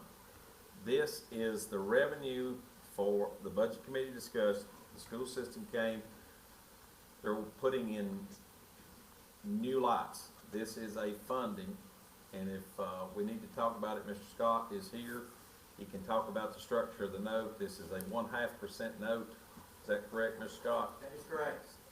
1,200,000. This note is to be paid back by savings generated by installation of those lights. And it is applied to the Perfection Group Energy Funding Project. This is part of the portion that the schools is offering up towards the project. look Okay, like two I'm other- sorry. So, I stand we corrected. received Belongs in that the their business. CISA Okay. funds are being increased. So this is where they've Okay. allocated to put those funds towards that project. All right, so move it, Mr. Chairman. Question or comment? Proceed to vote.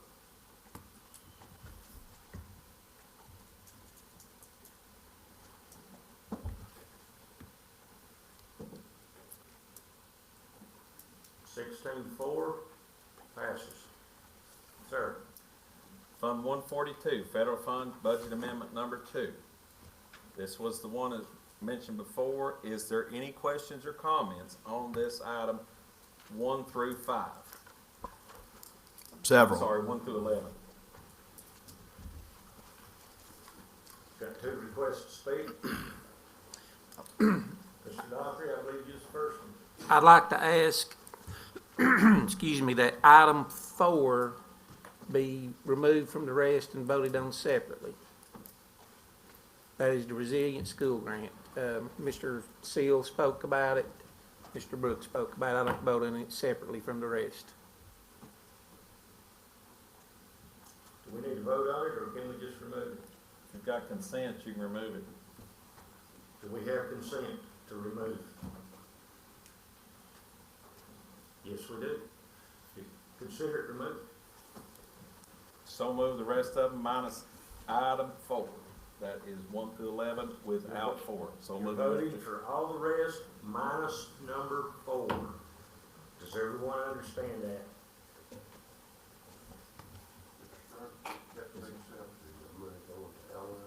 Mr. Dockery requested it takes it out of to move it separately. Mr. Reed? Yes, vote. I heard transparency mentioned, and as we listened to some of the comments from Commissioner Brooks, I just wonder, since we have seriously discussed this in the past, and majority of commission does not like the idea that we actually went into contract with these folks. And we heard a lot of truth being spoke tonight about what is right, what is wrong, not just in our eyes, but in the eyes of our Creator. I just don't, I can't agree, and I do have a question for you, Jesse. Where will this, what is this money going for? Is it something that we owe because of contract? Can I answer here? Sure. Okay, I'll speak loudly. We have a contract with Allied Behavioral, which was voted on by the school board. It says that we will pay up to $17,000, or no less than $17,000, or up to $204,000. The $204,000 was another grant that we did not receive. So these are the funds that they knew that we would be able to carry over from last year's grant to pay them. So these funds are being carried over to pay them. So we do have a contract to pay them $17,000. Now, can we get the funds from somewhere else and send that money back to the state? Because we're gonna be voting on. Well, the funds would have to come from somewhere else since we do have a contract. I would recommend 141 fund balance. So you'll probably see another budget amendment in January since it's a quarterly meeting. Well, and I see two representatives from the school here. Did you both know what you were voting on concerning this amendment for the 17,000? Either one of you want to answer? I voted on it, but I voted against it, but yes, we did know what. You did, so it was clear that it was Allied Behavioral. I just can't agree with it, but thank you. Next, we have Joe Coleman. You know, being a minister of the gospel of Jesus Christ for 51 years, I've never encountered anything like the Sodomite movement across the world today. Now, I don't know how much you all watch what's going on, but it's in Jefferson County Schools. And our school board cares about as much about you as you sure about a rattlesnake, because that's what they're doing to your children. After this meeting's over, if you want some of these documents right here that I printed out today, you come by and get it. You study about this. But I'm telling you, we owe our children an education. We don't not owe our children indoctrination with this sodomite junk that's going on. This ain't a new thing. You know, Noah had 3 sons that got off the boat, Ham, Shem, and Japheth. Ham was the father of the Hamites. He had a son named Canaan. The Canaanites were the ones that Joshua had such trouble about when he went up into the promised land. So what have we got right now? We've got chaos right over there in Israel right now because of the Canaanites. These are descendants. The Palestinians are descendants of the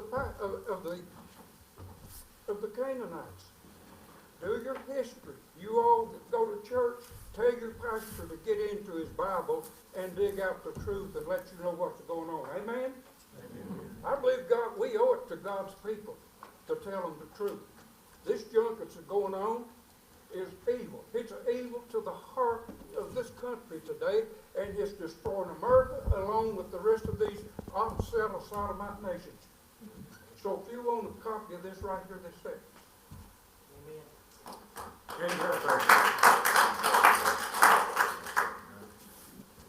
Okay, I'm going to go ahead and speak to item 4, because that's what I feel other people are doing.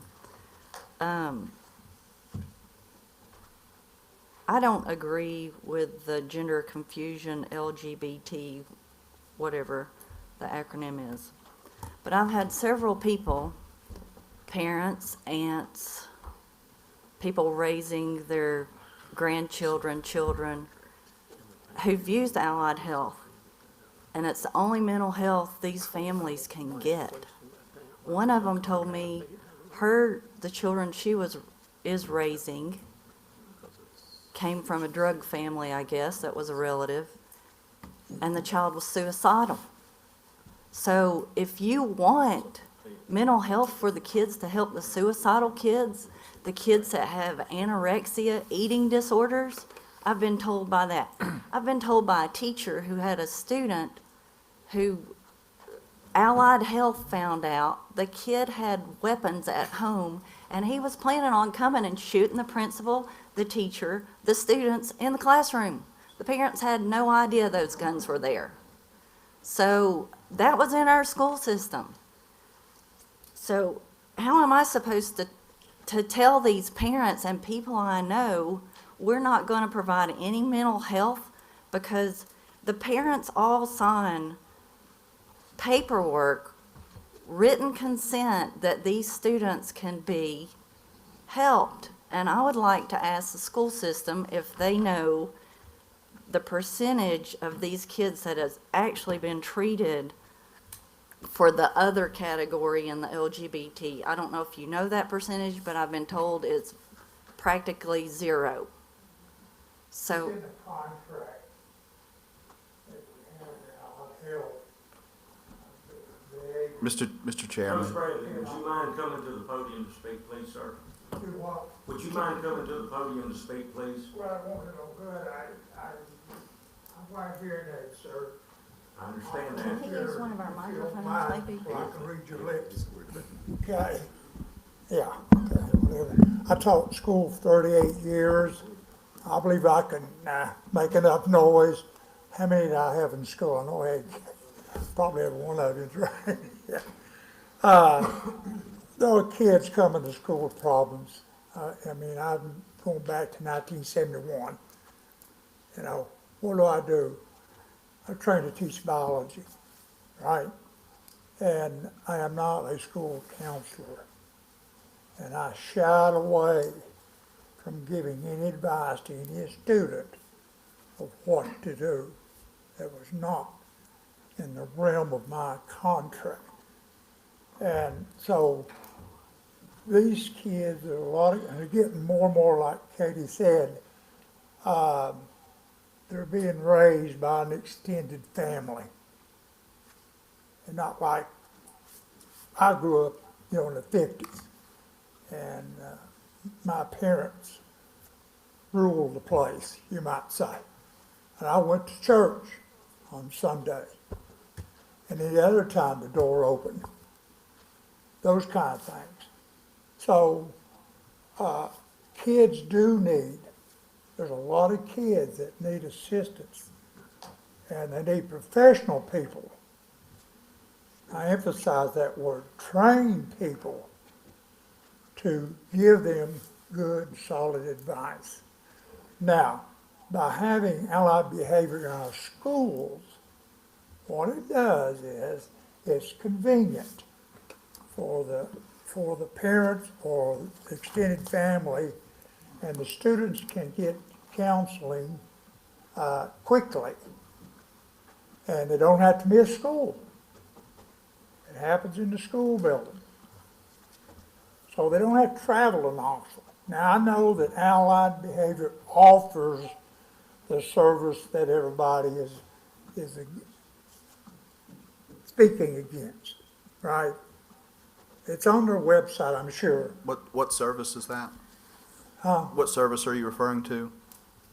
Well, the one that's the controversial. The gender affirming therapy? The Gender what? affirming therapy? The one that's in the contract. We have a contract Yeah. that says gender affirming medical treatment will not be an available service provided by Allied in JCH or JCS school system. That answers your question. Yeah, I couldn't give you a question. But there's a lot of children that need assistance, and I taught for 38 years, and I stand in front of the classroom. I had you too, didn't you? Sure did. You didn't really.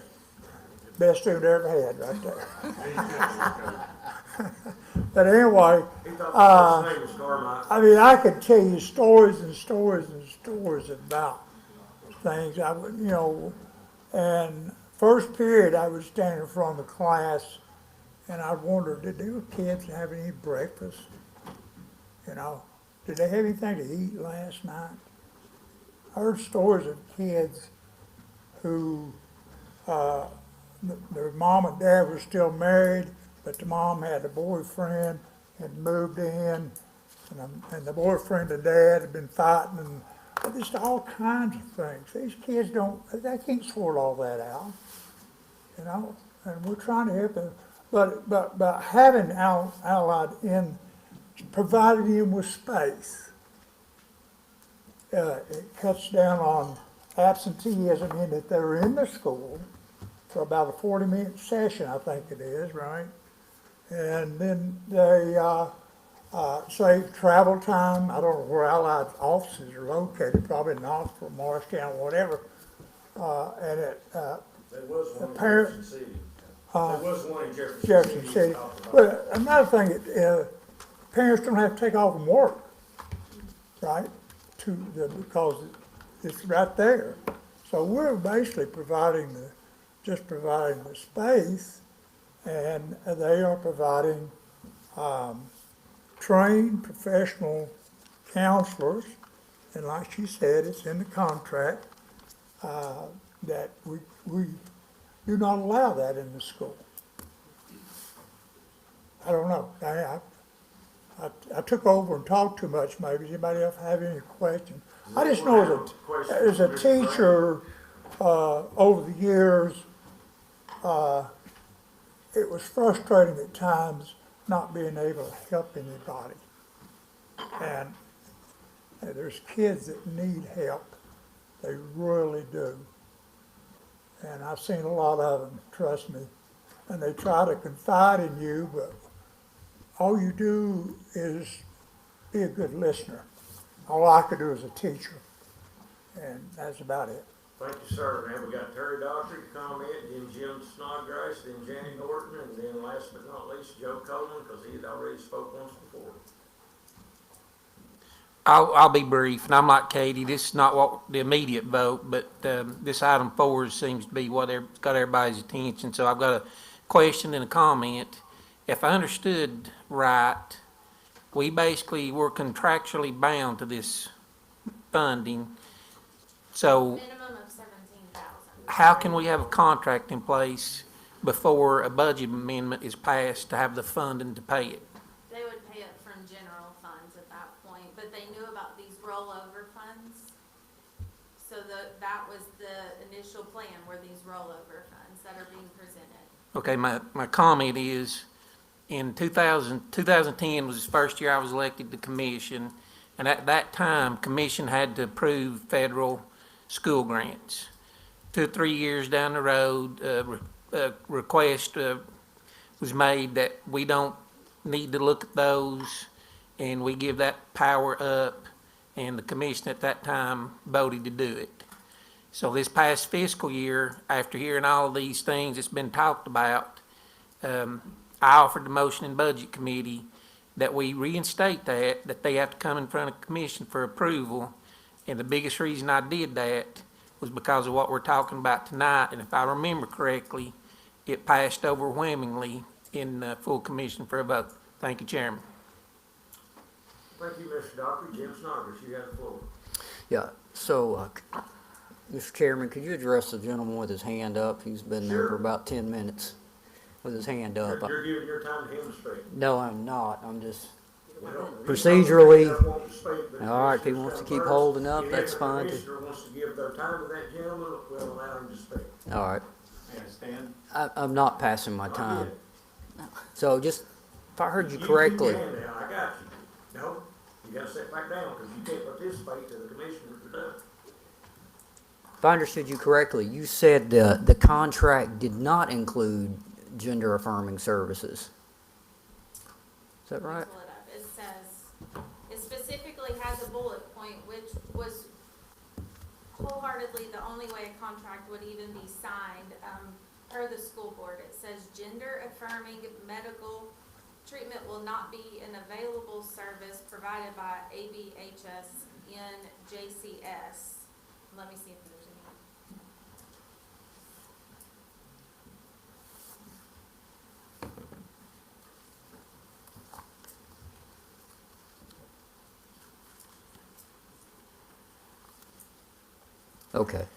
Okay, second question. No matter what at this point, we are paying Allied Health this $17,000+. Do I understand that correctly? Correct. It's either gonna come out of this federal money or it's gonna come out of local taxpayer money. It depends how it's voted tonight. So, if it comes out of General Fund 141, it does not necessarily have to be taxpayer money. It could be, other type of funds that they have in there. It could be, TISA funding. I don't specifically have a point from that funding at this time. Thank you.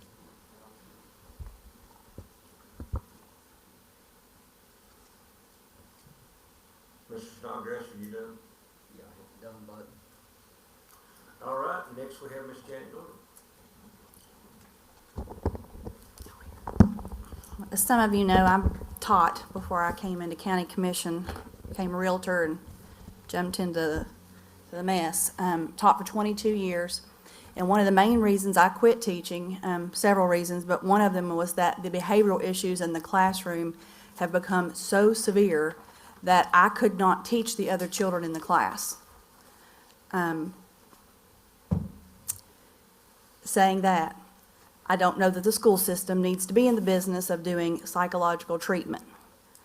I have 3 foster children, or 3 adopted children from the foster care system. They all have TennCare, and TennCare provides them with monies, health insurance, to go get their care.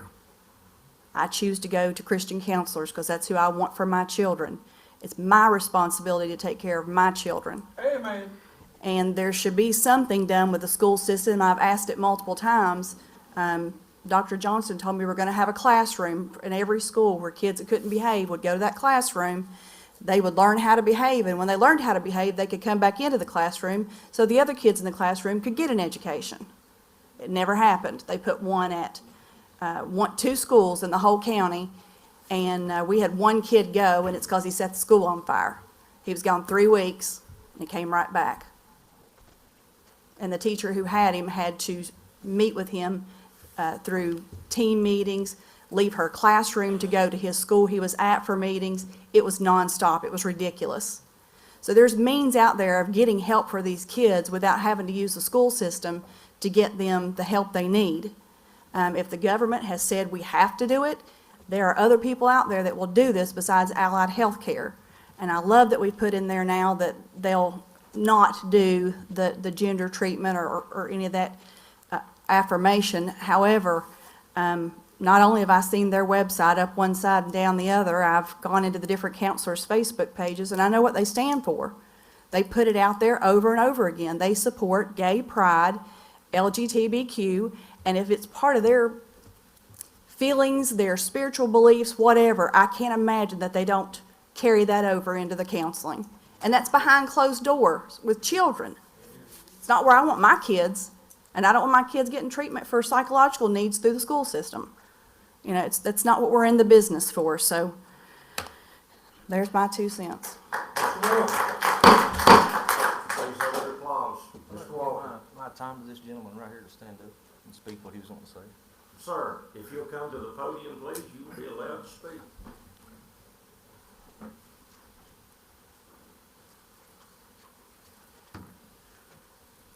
It seems to me that we're at a tipping point in our society, and more importantly, right here in our own county. What was read from their statement said that they would not provide gender-affirming medical treatment. It didn't say counseling. Seems to me like that in Jefferson County, Tennessee, we ought to stand for biblical principles. The Bible says that if we train up a child in the way that they should go, when they get old, they will not depart from it. I know that there's many pastors and Christian counselors in Jefferson County that would willingly donate their time at no charge to go in and counsel children. But we don't have the courage to do that, right? And I'll just mention, I don't care where $17,000 is coming from, if it's local or federal money, it's our money. The federal government doesn't manufacture anything, they don't sell anything to make a profit. They get their money from us. And so does the county. So, I don't understand why our local citizens don't have the ability to, I mean, this is great input here at a county commission meeting, but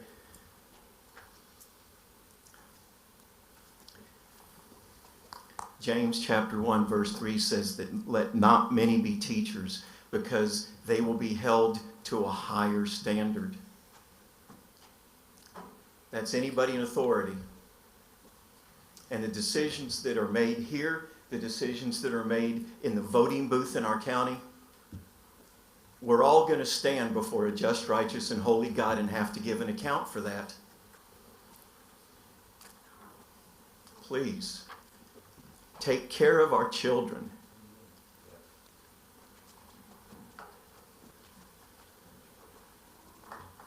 Thank you, sir. Mr. Joe Coleman, let's finish it up. I'd just like to make another short statement, adding to what that brother said a while ago in Romans chapter 1. Take heed to the last verse in chapter 1. Verse 32 says, not only do they do these things, but they have pleasure in them that do them. If you're partakers of it, you're just as guilty. And Romans chapter 1 verse 32 says, you'll get dead. But let me put a little humor into the engines thing. Somebody asked Larry the cable guy one time, and hadn't seen him in a while, and he said, Larry, how you been getting along? He said, fine. How's your wife and kids? He said, my wife's doing good. He said, little girl is 5 going on 6, little boy's going on 4 going on regular. But we We changed that for Redland now. We don't give them nothing but give them all this indoctrination, this junk that the world is trying, that the devil is trying to feed our children. It's a sad indictment against churches. It's a sad indictment against parents when they can't come together and raise their children up in the nurture and admonition of the Lord. Now, God will not hold you guiltless. It can grant you that. Mr. Randy Bales. I'm going to support the gays, all the LGBT, whatever. Contractually, I guess I'd have to ask you the question. Contractually, are we not held accountable for the contract that we already signed for $17,000? I'd have to see it. What I would tell you is, you know, if you didn't, as I understood the director, what would happen is if you denied the funding tonight, they would come back with another budget amendment to fund that again, or they believe they would have to do that. So that's the way I understand it. So at the vote of the next, you with me, at the vote of the next budget, if they brought that budget amendment back and you voted not to do that, then the issue would become what remedy would Allied have with respect to the contract. You with me? So if it wasn't paid or there wasn't money allocated, sometimes in contracts are based on whether or not funds are available, usually with public bodies. You see what I'm saying? Like, for instance, if a contract's considered by some public entity, a lot of times built into those contracts are the assumption that it will be funded. Does that make sense? So if that, I don't know what that one says, but what I'm saying is if you vote down the budget amendment tonight, as I understand the director, in January they would bring another budget amendment. At that time, if you did not vote for that budget amendment, then the issue would be with respect to Allied. What would their remedy be against the county? I just don't know that without having to see that contract. But what I would tell you is they could try to sue the county for some kind of breach. I just don't know the extent of that. I couldn't advise you on that. But as I understand it, it would be a two-step process. If you vote the amendment down tonight, they would say they'd bring it back in January. And if you voted that down, then Allied would be left with its contractual remedies against the county, if any, if they have any. And I couldn't tell you that.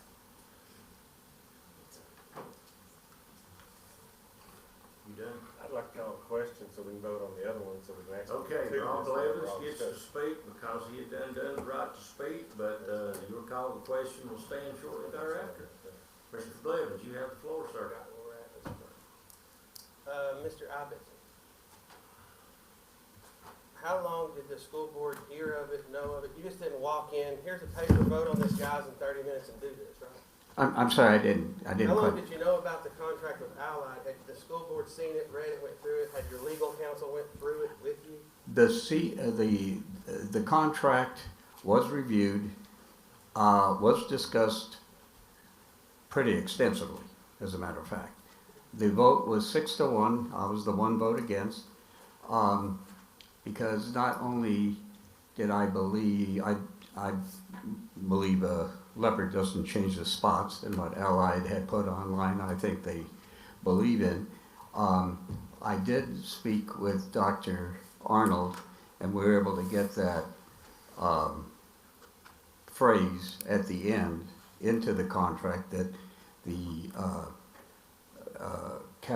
the medical treatment for Allied could not be done on school property, could not be discussed or even really brought up. It could be in their office in Jefferson City, as I understand. One of my other main concerns was during our discussion, but yes, the contract was voted on and it did pass. So we do have a contract with Allied, just like Ms. Jessie said. One of my concerns is while we were discussing that contract, I got a call from a gentleman who was on the school board in Decatur, Illinois, which is a considerably larger school district than ours. He brought up an issue of they had kind of the same setup with whoever they use as their behavioral health go-to counselor. One of the, I believe it was a girl, decided she wanted to change her sex. she was in the early stages doing it when the parents of that young lady sued that behavioral health service, also included the school district in it because they said the school district referred them to them, which meant that they agreed with what now, in legal terms, I don't know if this has any merit, but they were named in that because they were the sole referral. It fell apart because about 3 weeks into this gender change treatment, the girl decided she didn't want to do it, so it fell apart. My concern has always been is if we refer one healthcare server and steer our kids towards that, are we then liable for what happens after that? I don't know the answer to that. I would rather give parents a list of 6 or 7 behavioral health counselors, let them make the choice. Then it's their choice, not our choice. So prior to that vote, you heard about it, you knew about it? We did. The whole team knew what was up? We did. You met the opposition, they've been to school board meetings? We did. It would have been a great time for a work session between a voting meeting, wouldn't it? You all get it, and then you vote. Did anybody read it? I believe they did. But you did. I believe they did. I mean, I can't speak for them, but I believe we had extensive discussion. Yes, sir, thank you. You're welcome.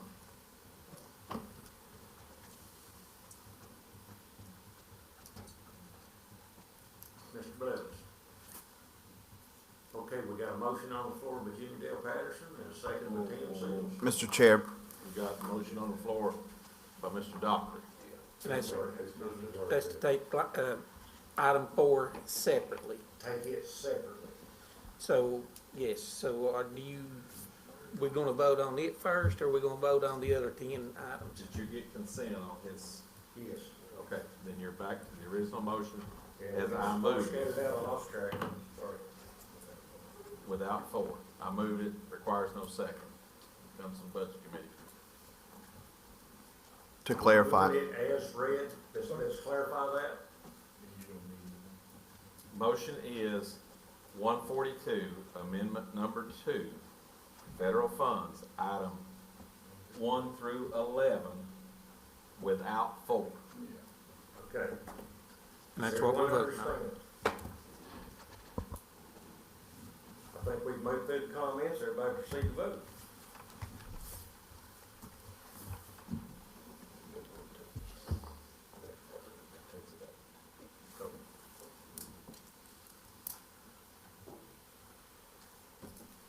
Twenty to 0, motion passed. Mr. Dockery? Are you wanting to vote on separately? Now would be the proof time. I move that we now vote on budget amendment, or Fund 142, budget amendment number 2, item 4. Item 4. I second We got a second by Tim Seals.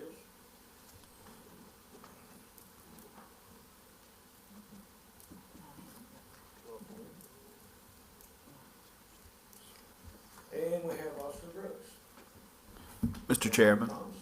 Chairman, if he's willing, I'd like to invite Mr. David Seal to the podium to speak on this, if he's willing. Mr. Seal. Thank you, Mr. Chairman. I've got 32 years of skin in the game on teaching, so I've got a little bit of credibility here. There is a big difference between medical treatment and psychological treatment. There is a big difference in that. Make sure you understand that in that contract, it excludes medical treatment for transgender. The state made that illegal. You all passed a resolution asking the state to make it illegal, and they did. So that statement in their contract is moot. When a 5-year-old gets in a private counseling session with these people, they can do anything or discuss anything they want to discuss with them. I want you to think about that when you hit your button. Another thing that you need to understand too is This little pittance of $17,000 is nothing compared to what they get out of grant funding and out of private insurance and public insurance and all these other sources they derive money out of for this. It would be affordable for them to pay us the $17,000 for access to these kids. Having access to these kids enables them to use data generated in survey data to get money from the federal and state governments and probably other sources too. What they want is access to these kids from 4 years old to 18 years old in our school system. They advertise LGBTQ. I just described what that is. Let me read you one of their advertisements here. Think about this before you send your 5-year-old grandchild in there with these people. Happy National Coming Out Day. National Coming Out Day is an annual LGBTQ Awareness Day observed on October 11th to support the lesbian, gay, bisexual, transgender, and queer community to continue to advertise to advance civil rights. This is their advertisement. I'm not making anything up here. Now then, where do the seeds get sown for these people late in life to want to go through transition? It happens in the schools. I gave you all a Federalist article on that. It's called the School to Scalpel Pipeline. What else can I tell you that will make sense?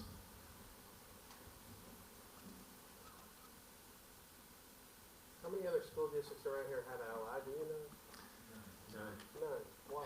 This, to answer your question, Commissioner Blevins, our school system put this in back in 2019 when Allied was 2 years old. A model was developed in Jefferson County to carry this across the state. And now, what does our Commissioner of Education want to do? They're trying to put it in every single school in the state of Tennessee. Let that one sink in for just a minute if you want to talk about tax money. Our Commissioner of Education is the most ultra-liberal, Gates-funded, Soros-funded person that's ever worked in state government. She worked with Penny Schwinn down in the Texas Department of Education. There's nothing to the ultra-liberal left of this person. This is the ideology they want to bring in, and Jefferson County was their petri dish for it. I get excited about this. And I've studied it for a long time, so. Jimmy, I got you. I have a question for you. I'll try, ma'am. How many children in Jefferson County have had gender-affirming surgery? It's irrelevant. I have no No, idea. it is not irrelevant. How many are there? What are the stats? You quote stats all the time. How many in this county have done this? And how many did it come from the school? That is relevant information. I will say this. What adults do in their private life is none of my business. They have the liberty to live however they want to. You're not answering the question. But it is my business what goes in front of a 4-year-old in a public school. You're still not answering the question. I can't answer it because I don't have any numbers. That's right. That's because there probably are none, right? We don't know. Yeah. We got our family. Huh? We got one in our family. One. Finished Jefferson County School. Yeah, so we got one. Yeah. Any other questions? It's I'll give it my medical best stuff shot. can't be discussed in public anyway. You won't be able to get those statistics. So you don't even know it happens then. Mr. Seal, we appreciate your input. Austin, are you yield the floor? Can I just say one thing, Mr. Chairman? Sure. I would just urge this body to vote no, or, Terry, what's your motion? I just Well, want the to, motion is just to take it separately. no, we already did that. No, we're just now doing it. We're taking it We're just separately. now doing Okay. it. This is the vote. You've got to come back and vote on, because he removed, he didn't do away with it. We're voting on You're the, voting on number 4. yeah. Right now. What is That's your the motion? To deny it? There is, wasn't a motion. We asked to Okay. separate it out, and that's what we've done, and I've done ruled on that, it's separated out. We're fixing to vote on it. We're ready to vote. Okay. Just to vote on it. If you want this to vote, if you wanna pass this, vote yes, if not, vote no. Okay. Yes, they fund it, no, it doesn't. Yes. Mr. Chairman, my comment, Sure. I would just urge my fellow commissioners to vote no on this and send this money back to wherever it came from. I yield. Mr. Snoggers? Yeah, I'd like to defend Mr. Seal's comment about irrelevancy. He just said this program started in 2019. They don't expect to flip a switch. They're building multiple generations of indoctrination to make this happen down the road with a long-term objective. That's it. Done, thank you. Sir. Mr. Dockery, have you got a vote again? I did, and I just want to say, the whole thing about the contract, if I understood our finance director right, even if we are contractually bound, the school board can pay for it out of other funds. And I don't remember if it was Commissioner Coleman or Mr. Lansdowne said it, but I, for one, I'm not going to be a part of providing any money, and I'll vote no on it every time it comes in front of me. Thank you. Ms. King? I may be the only one that supports this. I'm going to vote yes. The school board approved the contract. The school board knew what they were voting on for this. I don't know if you all have a friend that their daughter committed suicide, but I do. And there's some kids out there that need this service. I don't know if you have a friend whose daughter cuts themselves. I do. They need mental health support. And most of these families, they don't have options for it. So am I liable if the kid goes in and guns down the classroom and the teacher and the principal, and they let the counselor know about it in advance? I would think, yeah, the school system's gonna be really liable in that case. And if we're not even allowing them to treat this, what we're arguing about, everybody who has come to me has been supportive of Allied Health who's used them, and they don't have resources to get it other places. So I may be the only one that votes yes, but I'm going to. We have a call for the question. We will proceed to vote.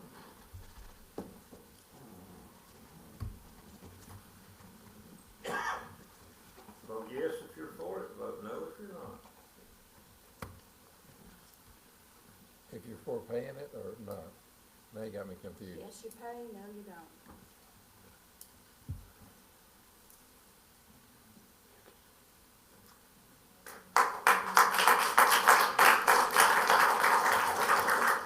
We'll have to call order, and we're gonna have a 5-minute recess.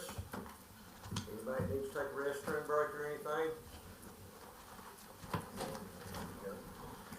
Parliamentarian.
Richard Howard.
Over 100 kids in it, and get up there in Morristown East and show up with their drill team, and then they get the best drill unit. Call this meeting back to order. Would everybody please take a seat and quiet down?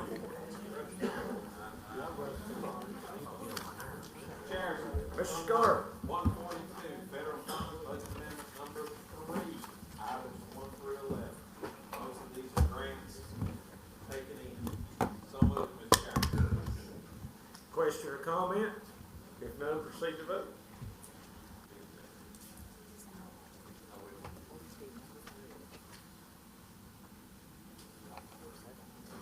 Sir. Mr. Chairman, item 1, Fund 143, item, or amendment 2, item 1 item. So moved, Mr. Chairman. Question or comment? Hold on a second before you vote.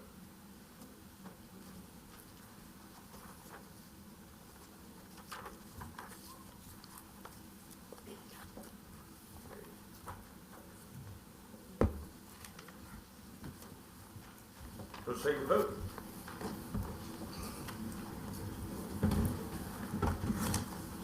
Mr. Chairman, Fund 177, capital paving, amendment 2, so moved.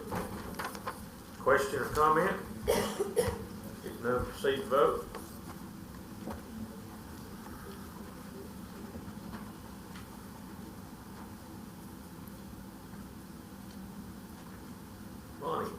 He's trying. Thank you, sir. 20-0, sir. Mr. Chairman, 177, capital project funds, budget amendment number 3, Piedmont Construction. So moved, Mr. Chairman. Question or comment? Proceed to vote.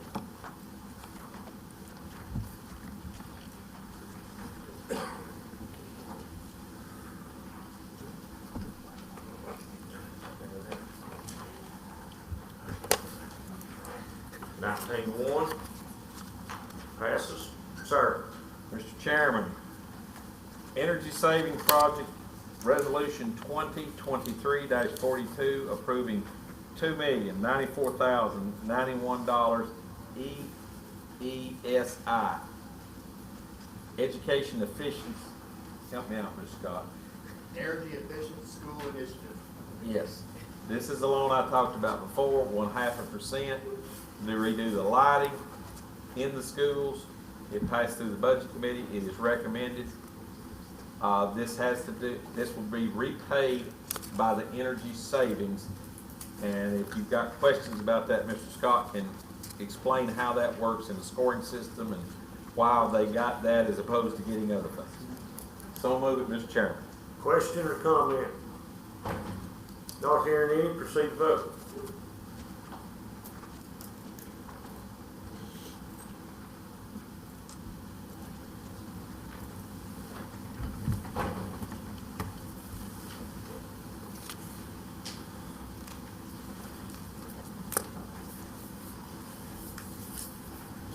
Yes, 4 no, motion passes.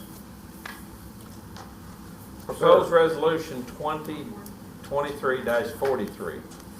This was discussed in the Budget Committee. It was not acted on, but we did pass a motion in the Budget Committee. This motion states that we extend an offer for $2 million to the school system to work on their heating and air. And if it's approved tonight, it will go to the school board. They will tell us yea or nay. It will come back.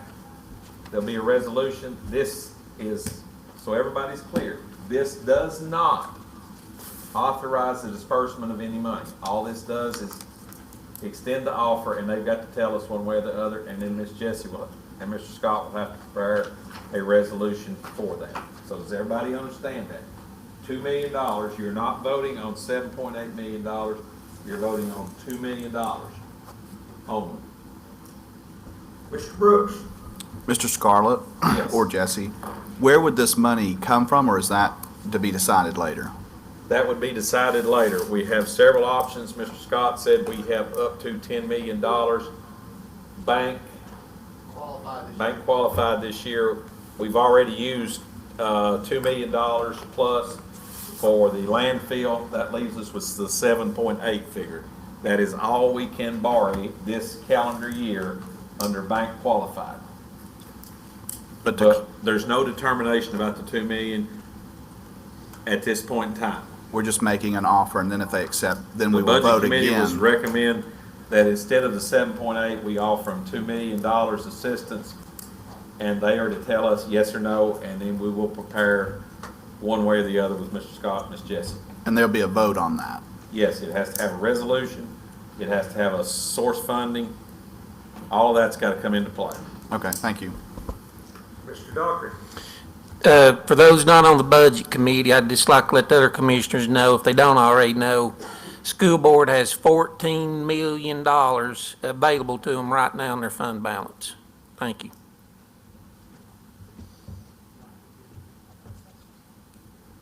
All in, all done.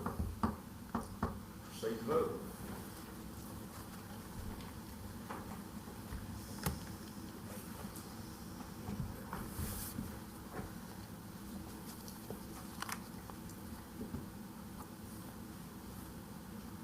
Yes, 6 no, passes.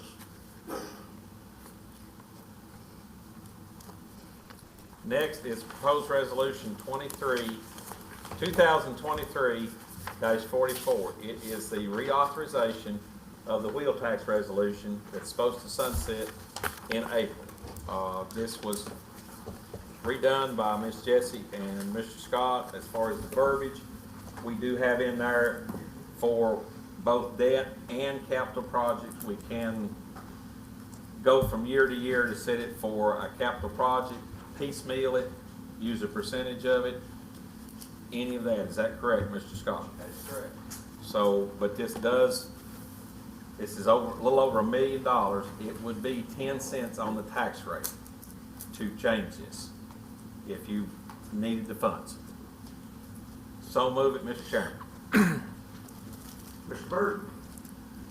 Okay, my dad was on county commission when they passed the first wheel tax to pay off the debt for the high school being built first time. We have still not paid off the debt for the first high school being built. Yes, sir. And we still have the original wheel tax on there. But the debt for the high school, we do not owe anything on the high school. We do not owe anything on the county debt at this point in time. But here's my thing about it. Dad told me at the time, once you vote something in, they'll never take it off, even though it was supposed to be a short time. When I ran back in 2018, I told him I was running on trying to get rid of one of the wheel taxes. And I made a promise to work on that. I wanted to try to raise liquor tax, but I was told we couldn't do that no more. You know, I said people paying $5 for a drink would pay $5.50 and we could replace a wheel tax with an increased liquor tax. But I was told we couldn't do that. And I cannot vote for this because I ran with trying to get rid of one of the wheel taxes. And I will not support this at all, extending it because, we don't have to spend the money. They said if we spend the money, it costs more on the property tax. Well, guess what? We don't have to spend the money. So that's my saying on it. Thank you, sir. Austin Brooks? Mr. Chairman, I have a question for Mr. Scarlett, I believe, or maybe Jesse, one of them. Does this resolution, this does not have a sunset in it? Is that correct? This one does not have a sunset in it, but it can be removed or revoked by the county commission.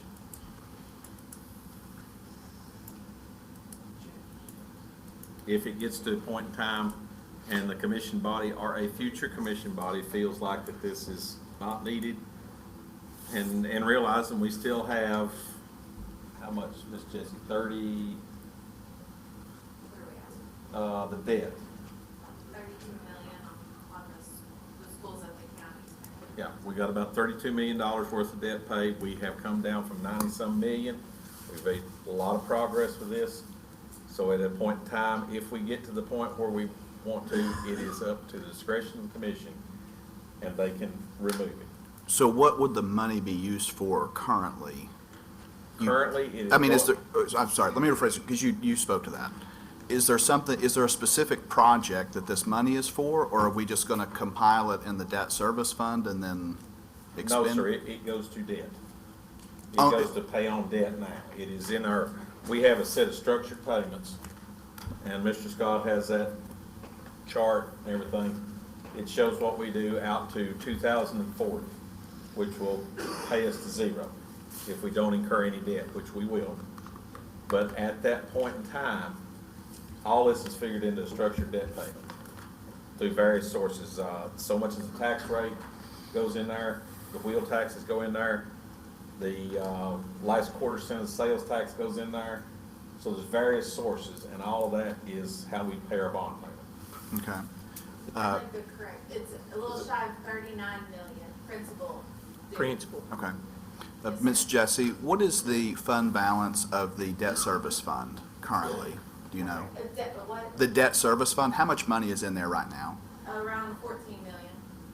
Okay, and how much do we pay out a year right now? Right now, I believe it's 7 million. Somewhere close to that. And that's it's actually down a little bit because we paid off, if you remember, this commission paid off the note. Yeah. And then we took the $1 million+ and we're applying it to the note. weren't paying anything but interest on the freshman academy, and over the next 16 years we'll be able to pay it out before it's due. Could we not still do that even if we don't have this wheel tax? It's a lot harder. But we could do it. I mean, I'm not against the idea. I just want to know what the money is being used for. I don't want to just take money from the citizens and hoard it up and then figure it out Currently, later. it is used to pay debt payments, is what it is. But we would have enough money coming in to pay our debt payments. Is that correct? Without the additional bill tax? Yes. We would, but I think the whole goal of the county commission, from what I've heard, a bunch is to pay it off. And that's my goal. I've been working with Scott is, bonds become callable, we can start prepaying them, and that's what we're doing on the $16 million one. Mhm. So with this additional revenue, we would be able to pay off our debt quicker and faster.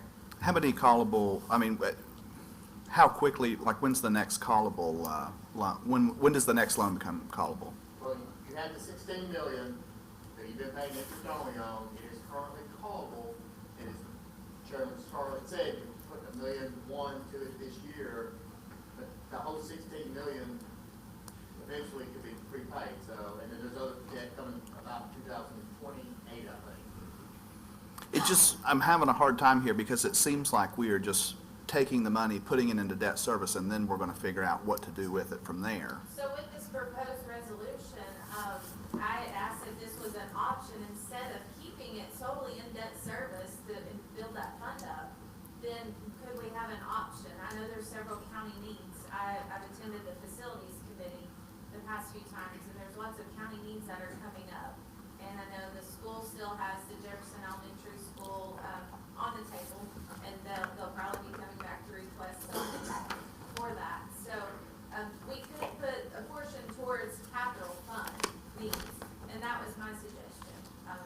Mainly just because I know the next 5 years our capital needs what's about to come forward during the budget time. Okay, thank you for answering my questions. I'll just close with saying I cannot support this because it does not have a sunset and because there's no specific need for the money.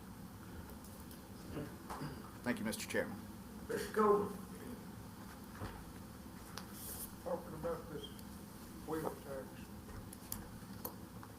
I noticed when I was at the campaign, some of these houses got 4 or 5 vehicles in the driveway. I believe one of the first taxes would be. Mr. Coleman, I need you to speak into a microphone, please. I believe Thank the you, sir. first tax would be for everybody to pay this tax. I see these old people coming in here to pay their property tax a month at a time. When they get their check, they come in and pay cash to pay their taxes on their property. And it breaks my heart to see these people in that condition, and we're out here wanting to raise property tax again on them. That's what they're talking about right now. What we need to do is wake up and make sure we know where every dime's going and watch who's spending, who's it's going to. And I'm telling you, the school is eating up more resources than anything else in this county. And they need to be run right. We need a little repair work done on some of them. We don't need to start talking about a new school right now. And we don't need to be talking about doing all this lighting right now. I believe we ought to use a little bit of common sense about this. Taxpayers has got a burden on them right now that is pretty rough. We're seeing our country is going into a deep recession. There's no doubt about that. It depends on how this next election goes. We might be in a deep depression like we did back in the 30s. That's all I have to say. Mr. Snodgrass. So, Ms. Jessie, the $14 million that we have in debt service right now, what is any of that earmarked for any specific payment or immediate debt reduction? I'm sorry, I should know that already, being on the budget committee. It's just on our committed reserves, which just means it has to be set aside for committees. So it's not set aside, it's not earmarked for anything at this moment. Okay. A few years ago, Mr. Snodgrass, we got down, we like $2.5 million paying our bond payment. You've heard me tell that story. We got down to 52,000 in the fund balance. What we did at that point in time, some of the ones that were on the commission, is we embarked that we would like to have at least 1 year scotch in there. in the debt payment. So we're getting up towards 2. But one of the things that it allowed us to do was, like when this note came due, it's gonna cost us $300,000 or so to refinance it, Mr. Scott, on $2 million, or a little over $2 million. What it allowed us to do was reach in there, and we can do that. We can have a project, a capital project, if we need to spend $500,000 on this or whatever, we can make debt, reach in that debt service with that fund in there and get it out and pay in cash. You don't have to have any issue of bond. I know it doesn't make his retirement fund grow any, but we're able to self-finance a lot of this. And I guess the other thing is that... John Neal, use the microphone, please. The other thing is that it allows us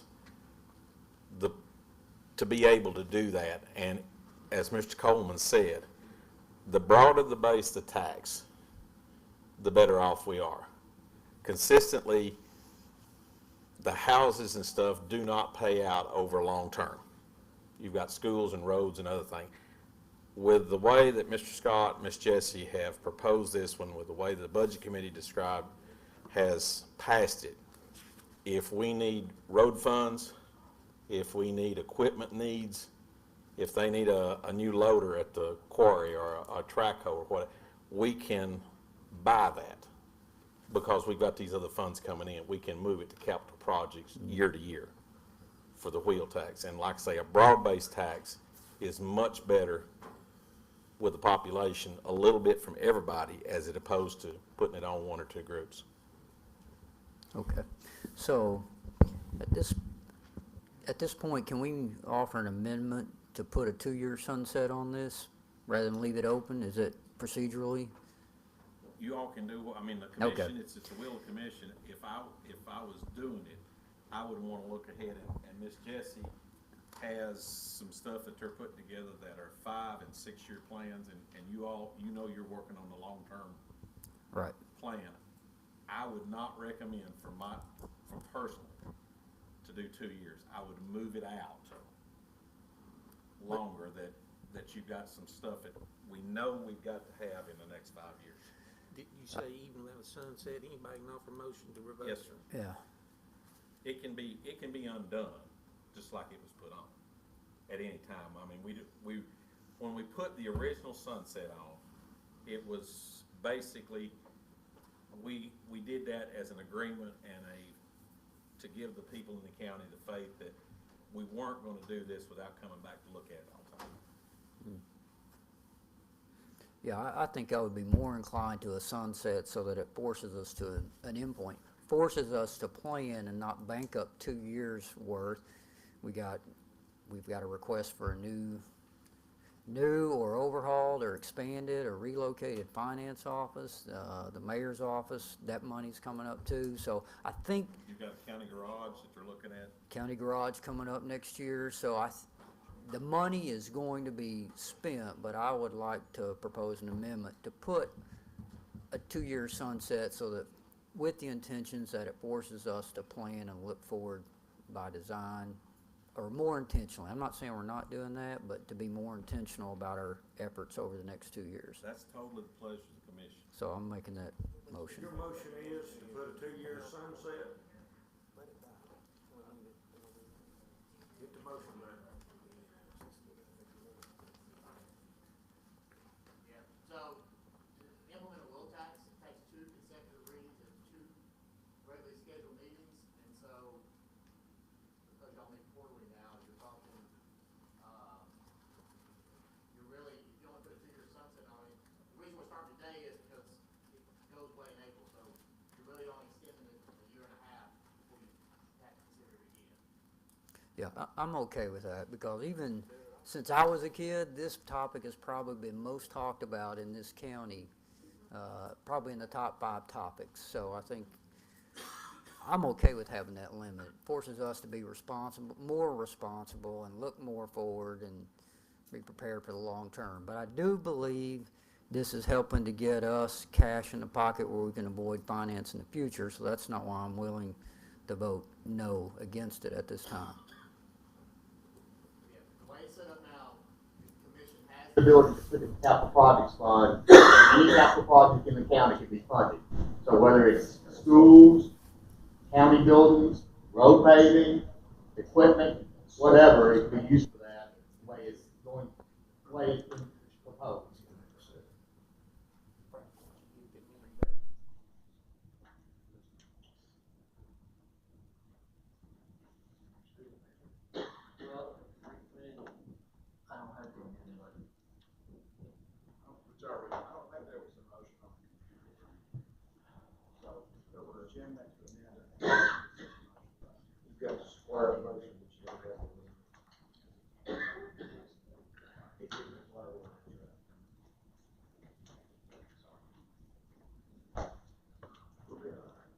Who was your second?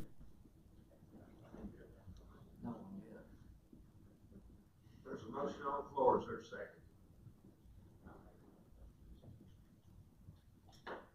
There is no second, so therefore the motion fails. So you didn't get to me, I thought you did. Okay, I got it now. Well, find it, there we go. we have a motion to amend, is there a second? We have a second by Ransom Douglas. Mr. Douglas, you have the floor. So, for clarification, an additional 2 years, so April of 2026. That's correct. That leaves.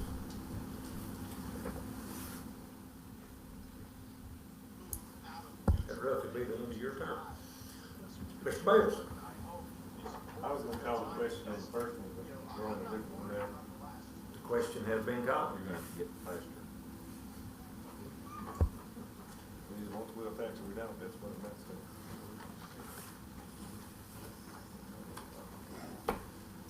We will vote on the amendment.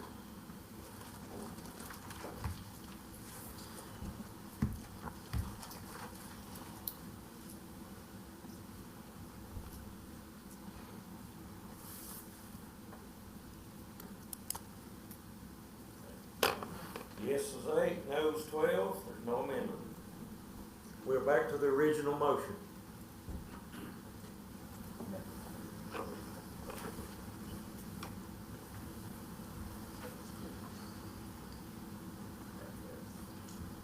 Mr. Bales, you want to speak? Call the question. Call the question.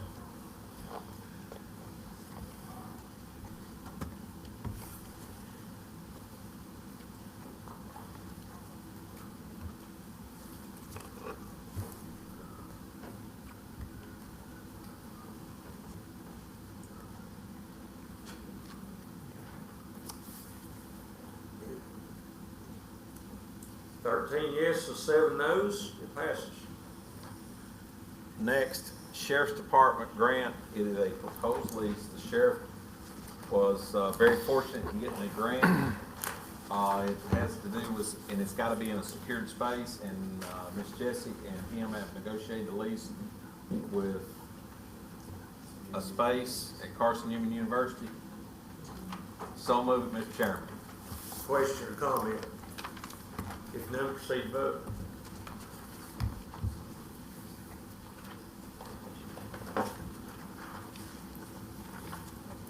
Seventeen yeses, 1 no. So moved. All right. Comp time. We have a significant issue with comp time at the Sheriff's Department. As you all well know, previously we had voted to fund the sheriff's overtime, so he's able to pay the deputies overtime instead of comp time because he didn't have enough help to even let them off to have comp time. You have a chart. We also have a little bit for the county and a little bit for the EMS, but the majority of this is reducing the comp time. The budget committee voted to do away with comp time, pay it completely out. It will be paid out in November on a separate check. Is that right, Miss Jessie? Yeah, I believe the second week of November. And once this is paid out, there will be no more comp time. Is that correct, Sheriff? So this will go away. They'll be funded straight, just like the rest of the county employees, just like the rest of the departments. They'll have overtime. and we'll do away completely with comp time. The cost is approximately $200,000, plus or minus, depending on what the last payroll came out. So move it, Mr. Chairman. Question or comment? There's no request to speak, proceed vote.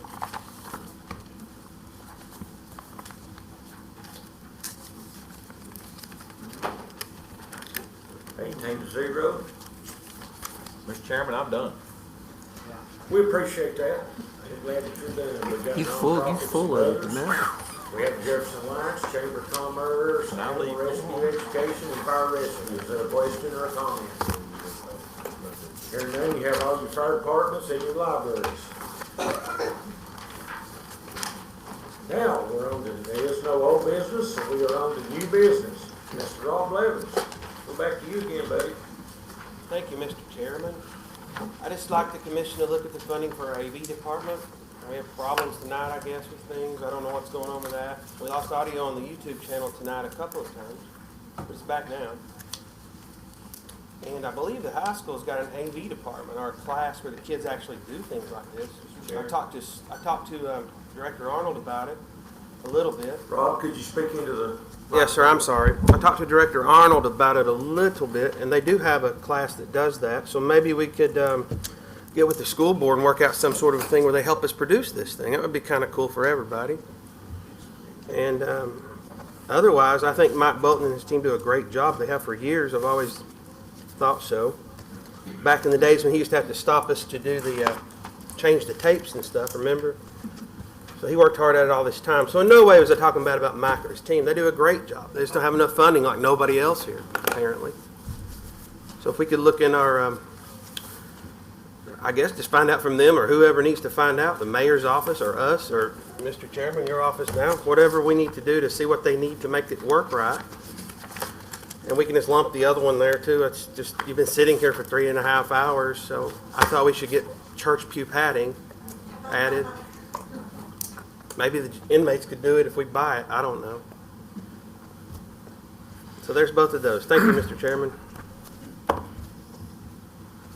Okay, so you're talking about audiovisual department funding? Yes, sir. So you're saying you want to meet with someone to work this out? Whoever's in charge of doing that now, and whatever committee would handle that at this point, the budget or whatever. Facilities. Well, okay, Mr. Longmire, whoever does this. I will make note of that and contact the appropriate people. Okay, are you wanting to make a motion on the paddings for the seats? I would ask that Mr. Longmire would look into that for us. Okay, you're asking Mr. Longmire, so that'll be 2 questions for Mr. Longmire, and I will get back with you on that. Thank you, Mr. Chairman. Thank you, sir. Commissioner Terry Doherty.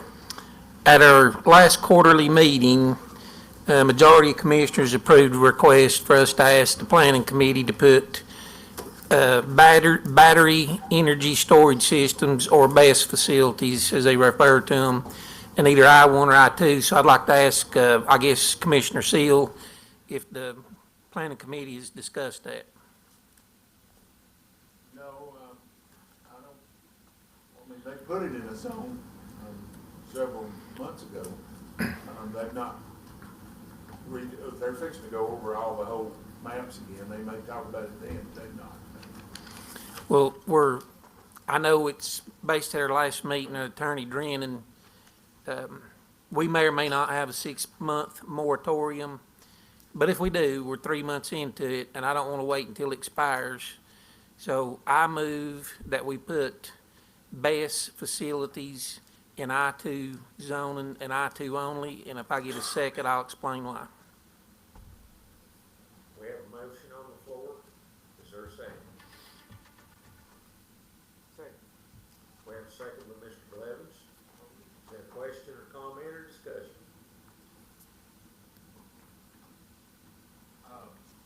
Mr. Seals. I guess I need to ask the county Doug, I don't think this body has the authority to do that without going through the planning commission. The same way as Commissioner Huffaker.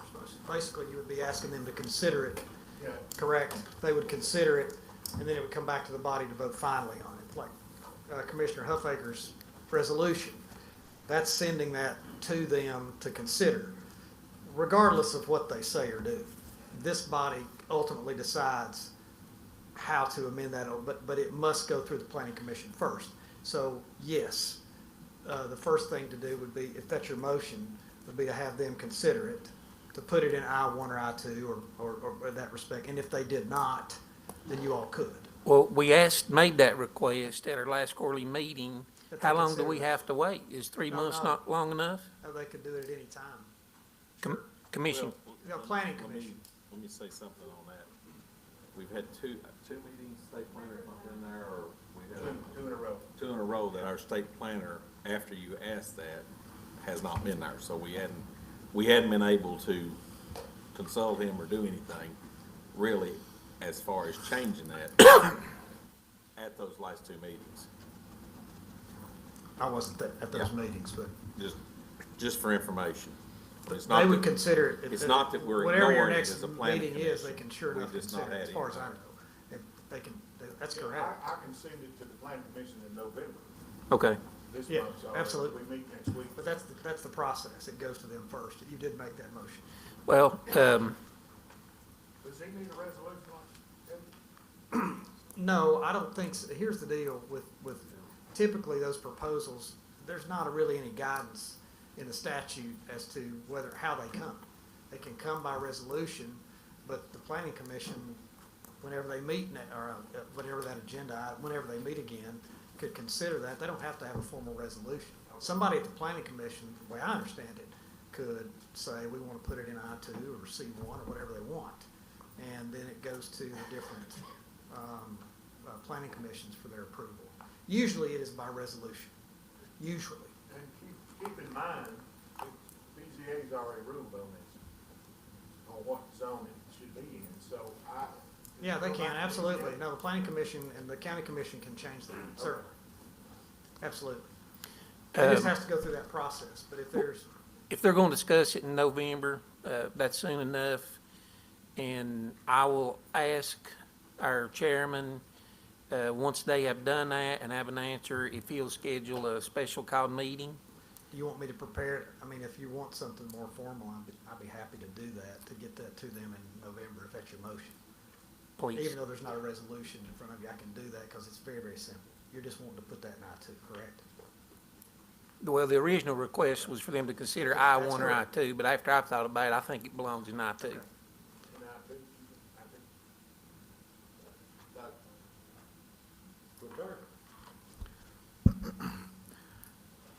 Terry and Mr. Drennan, so Terry, your motion is to move best zoning from A1 to I2, And I-2 only. and I2 only. So, Mr. Drennan, would you advise us for you to go ahead and instruct you to draft a resolution and send That to would be the a part planning of the commission? motion. Usually it's done by resolution. In other words, some change. However, I think Commissioner Dockery's motion, and I'm going to put words in the commissioner's mouth, but my recollection is I want the planning commission to consider putting it in I-2. That's the way I understood that motion to be, and that's my understanding. I'm happy to do that. You obviously don't have a resolution to approve, but you're not going to approve it until it goes through that process anyway. You see what I'm saying? So I can draft that for them to look at whenever they put that on their And agenda. also, we'll have to go through the 3 cities, so you're not gonna see it until January. No need for a special call meeting then. Well, I don't know when they meet, Tim. Do you know? Where, Commissioner Seals, does the planning committee need something from him to understand? I don't think so. Okay. Just a request, if he wants to email me something, requesting that's fine. Katie's got one here in a minute. they just have to consider those, it has to be a proposed amendment, though. That's what I'm saying. Yeah, if you want to. It may just be best formally to do that. That way there's no question, and there's the blanks for all the cities to go through and look at it. Okay. So, Terry, do you want to, is that going to be a part of your motion? Or I'll amend, Well, yes, I guess where I'm getting myself confused is the original request at the last quarterly meeting was for them to consider I-1 and I-2. that has not happened. Right, but my intent Just to move it. is to move it to I-2, Okay. so. I don't know how you And- would write I'll that draft that to you, and resolution. I'll give it to you tomorrow or the next day. Mr. Drennan, the process for this, we send it to planning commission and the city planning commissions, And regardless of how they vote, it comes back to us and we get to vote it up or Yeah, you down? And the planning commission can do it on their own. You with me? It doesn't Okay. necessarily have to be from this body for those changes. They can do that on their own, and they can just say, Well- but you're correct. That is correct. In other words, Okay. ultimately, the ultimate decision lies with this body after it goes through that process. Okay, so to start the process, Terry, is this in your motion or I'll make an amendment? I would like our lawyer to draft a resolution. Do you want to put that in your motion, Terry?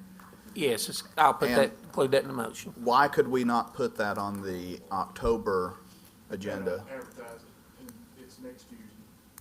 Don't you advertise on Thursday? Done advertising. You've already advertised? Okay. It's gotta be 10 days. 10 days prior. Okay, so Terry, will you repeat the motion, please?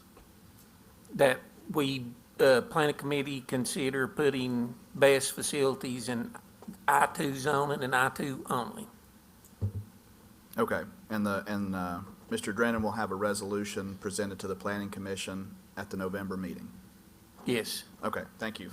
Now, my one thing would be, you probably know this, Terry, but there is no I-2 in the county. I know. No property zoned over there. We do have that zoning. I think he got that part. Okay, you got that.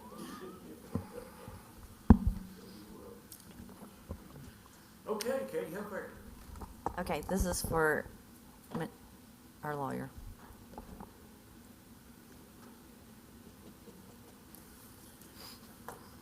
He's pretty hard. Okay, for clarification, did you just say for this best facility, county commission requests the planning, they can up or down it. If they down it, it can come back to us and we can still, You're the legislative body. Ultimately, you decide how that's amended. However, just by statute, it has to go through that process. And again, it doesn't even have to start with this body. The planning commission can, there can be zoning amendments proposed, but they first must go through that process. And they have to go to the regions. but you're saying we have ultimate authority, so. Ultimately, whether they say yes or no, you all decide. Okay, But it has to go through that process. okay, Must. thank you.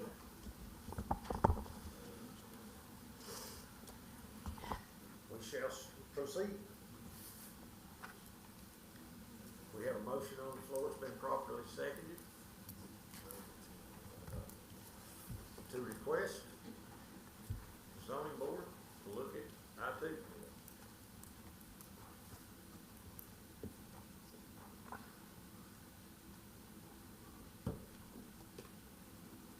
Zero, pass.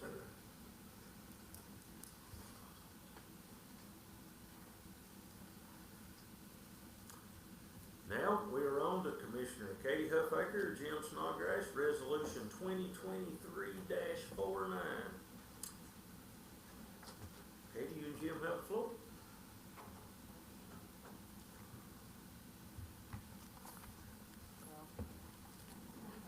I have the floor anyway. Do I have to hit the request to speak or not? Okay, so the campgrounds have been heavy on my heart recently for a while. And the intent of this request is to allow citizens and nearby property owners to be able to express concerns and bring forth pertinent issues regarding campgrounds, travel trailer areas, to prevent incompatible entities from locating beside one another and to help maintain the integrity of the zoning district. This resolution is necessary for the safety of our community, will give citizens a voice, will give the Board of Zoning Appeals and Planning Commission more authority, will provide more checks and balances and better vetting of appropriate locations for campgrounds. So it will positively affect the entire county, and I would appreciate your vote in support of this resolution requiring campgrounds to have an approved special use permit. Mr. Snodgrass.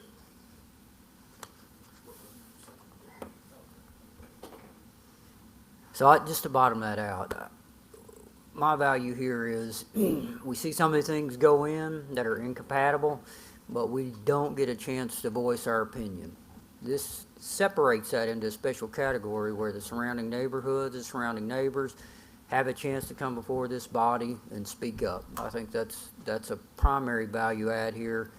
And then the community can decide, do I want this or do I not? Thank you, sir. Mr. Brooks. Got a question that I'll ask to Katie, but maybe Mr. Drennan will help. Which body would get to rule on the special use permit or issue the permit? Would it be this body? Would it be Planning Commission? Would it be BZA?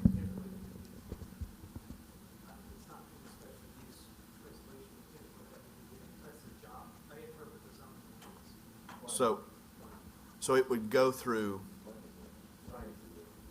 okay, BZA would, I mean, it's gonna come from the plan first, right? Hold up, now this one guy at a time, because the people on the other side of the room can't hear you. It would be BZA.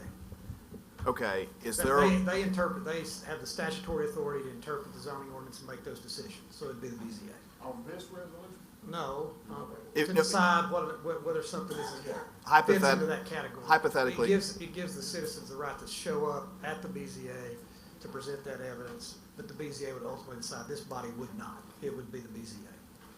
okay, To determine whether or not it should be that, it fits within that category. They would determine that. okay. Is that just how it has to be, or could we change the modify the resolution? I don't think so. My understanding of the statutorily, the BZA has that power. Okay. They're granted that power. They interpret that zoning ordinance. But the citizens could make an appeal Absolutely. to the BZA if they disagreed with the issue of the No. permit? No. Okay. Yep. So The basically- BZA determines the uses, or if a particular, for instance, it's like, if a particular use is not listed in a zone, the BZA decides whether, in other words, there's a list of a number of uses in every zone. But there's also a catch-all at the end that says, hey, look, everything else is prohibited unless the Board of Zoning Appeals determines that it is like a use that should fit in this particular zone. Okay. So the short answer is the BZA would make that determination regarding that special use, not the county legislative body.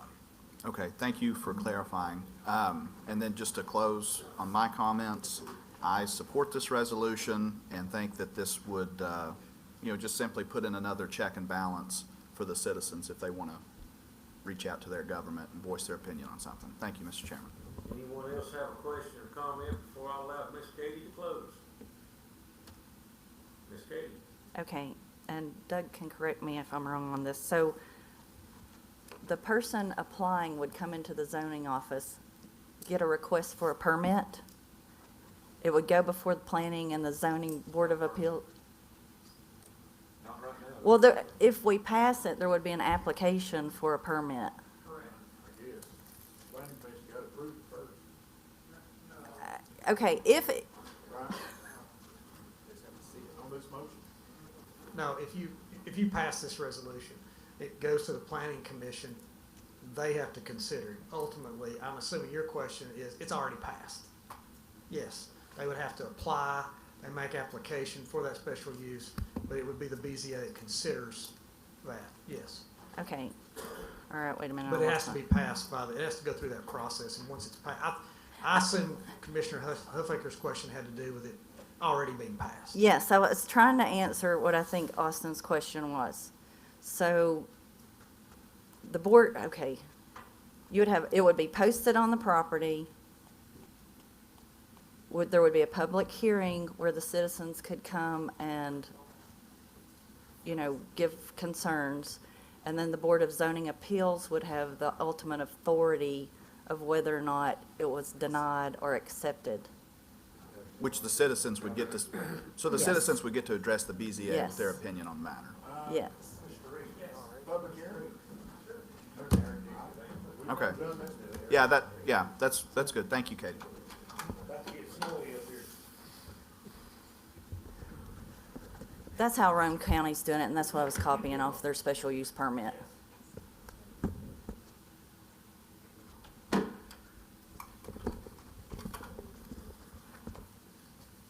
you rest, Ms. Katie? Yes. We shall proceed to vote.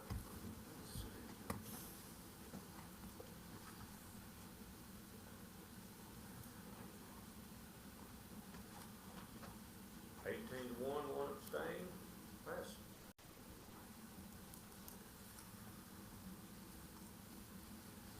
Next, we have Commissioner Janet Norton, Resolution 2023-4. 2347.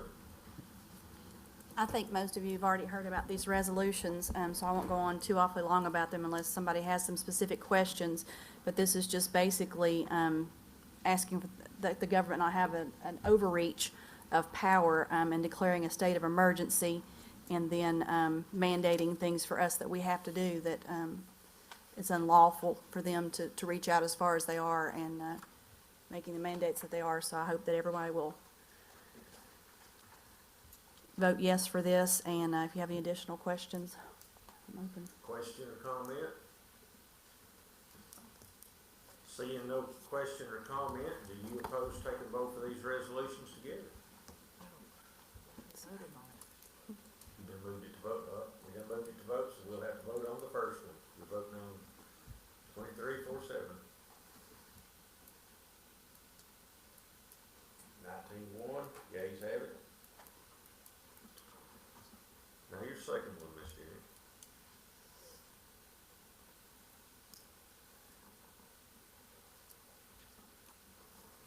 Question or comment? We'll proceed to vote.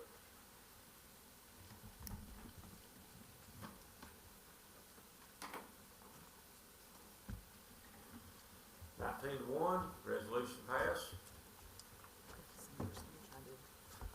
Next, we have Appalachian Region Wine Producers Association permit request. Jordan Key, Executive Director. You have the floor. Commissioners, thank you for your time this evening. My name is Jordan Key. I am the new festival director for the Lakeside of Smoky Balloon Fest that will be taking place October 28th and 29th. I wanted to present information to you about the event and the impact that it has on our area, as well as make you aware that we'll be requesting a permit once again to host the Appalachian Region Wine Producers Association per Tennessee Code. This is the 4th year of the event, and it has grown exponentially over these 4 years. Last year we saw an attendance of over 24,000 people, not only making this the largest event to take place in Jefferson County, but also one of the largest in our East Tennessee region. This event is a fundraiser that allows for our organization to give back to the community, and we are hopeful that with continued success, we will be a major resource for our agriculture and local nonprofits. I would like to say thank you to the Commission in Jefferson County for the continued support of this event, and a special thank you to Jefferson County Tourism, who is our largest sponsor and contributor, but also to the Jefferson County Sheriff's Office, Rescue Squad, EMS, and countless volunteers who makes this event possible. If you have any questions, please feel free to contact me, and thank you again for your time. Thank you. Question or comment? We'll move right along to the... Okay, we gotta have a motion to approve.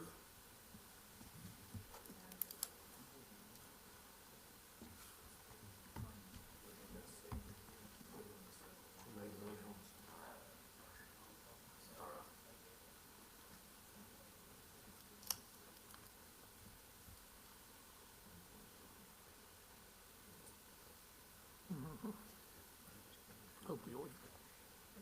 Mr. Patterson. We need a vote, sir. What? We need a vote, sir. Not yet. We got 19 to 1. Legislation passes. Next on the agenda is the appointment of the county attorney as the primary contact for the county ethics policy.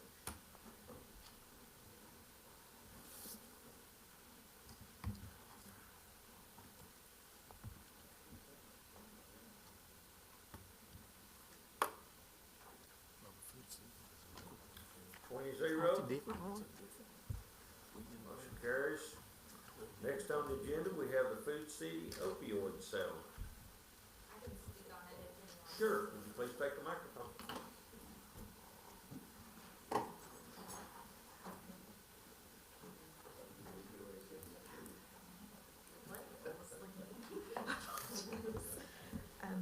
This is just, we're requesting you all to accept these funds. This is another pot of the opioid funds that's being dispersed.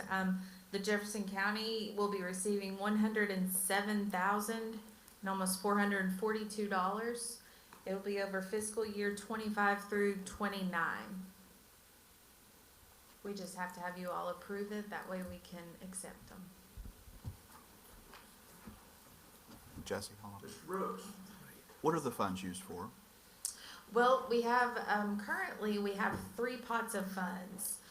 We have a direct county abatement pot, and then we have the, I have notes, I can't remember what they're called. We have the manufacturing distributor funds, and those are in your Fund 101. Your J&J funds, which is in your Fund 101, and those funds have reimbursed the county for prior year expenditures for EMS, dispersing Narcan, and also their fuel costs. Okay. So that's what those funds are for. We also have another pot, which you just approved this evening, that went to some nonprofits. And that pot is the direct county abatement funds. So this is, I guess per se, a 4th pot of funds. I don't know what they're gonna call them. I call them Food City funds so far. Okay. I haven't seen any type of, what we can and can't spend, but my understanding it's gonna be similar to the direct county abatement funds. Okay, thank you. You're welcome. Mr. Bales. It all goes into health prevention of the opioid crisis, and use that money directly for that. I don't think it comes into the county spending as much as it has to be used for certain things. Currently, yeah, this one that we're accepting right now would not be freely spent like the others that could reimburse the county. I believe this one, he's on the opioid task force, so we'll direct to him, but my understanding, this one will have to go, we have to report it quarterly, what they're spent on. We shall proceed to vote.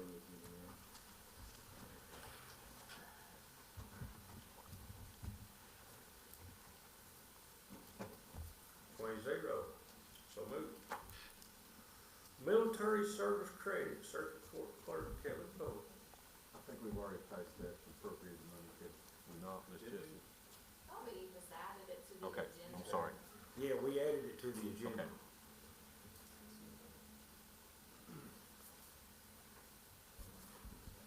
We have a motion. Your Call for the second. question. And call the question. Proceed to vote. My computer died, Mr. Chairman. We'll put you down as yes. I'm just guessing. Yes, sir, thank you. He wants to vote yes.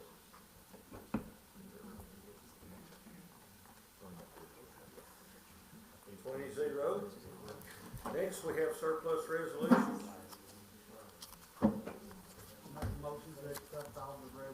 We have a motion on the floor to accept them all. Is there a second? Mine's recharged. We got seconds all over. You'd think we was getting to the end of this. Oh, we got beer boards. Proceed to vote.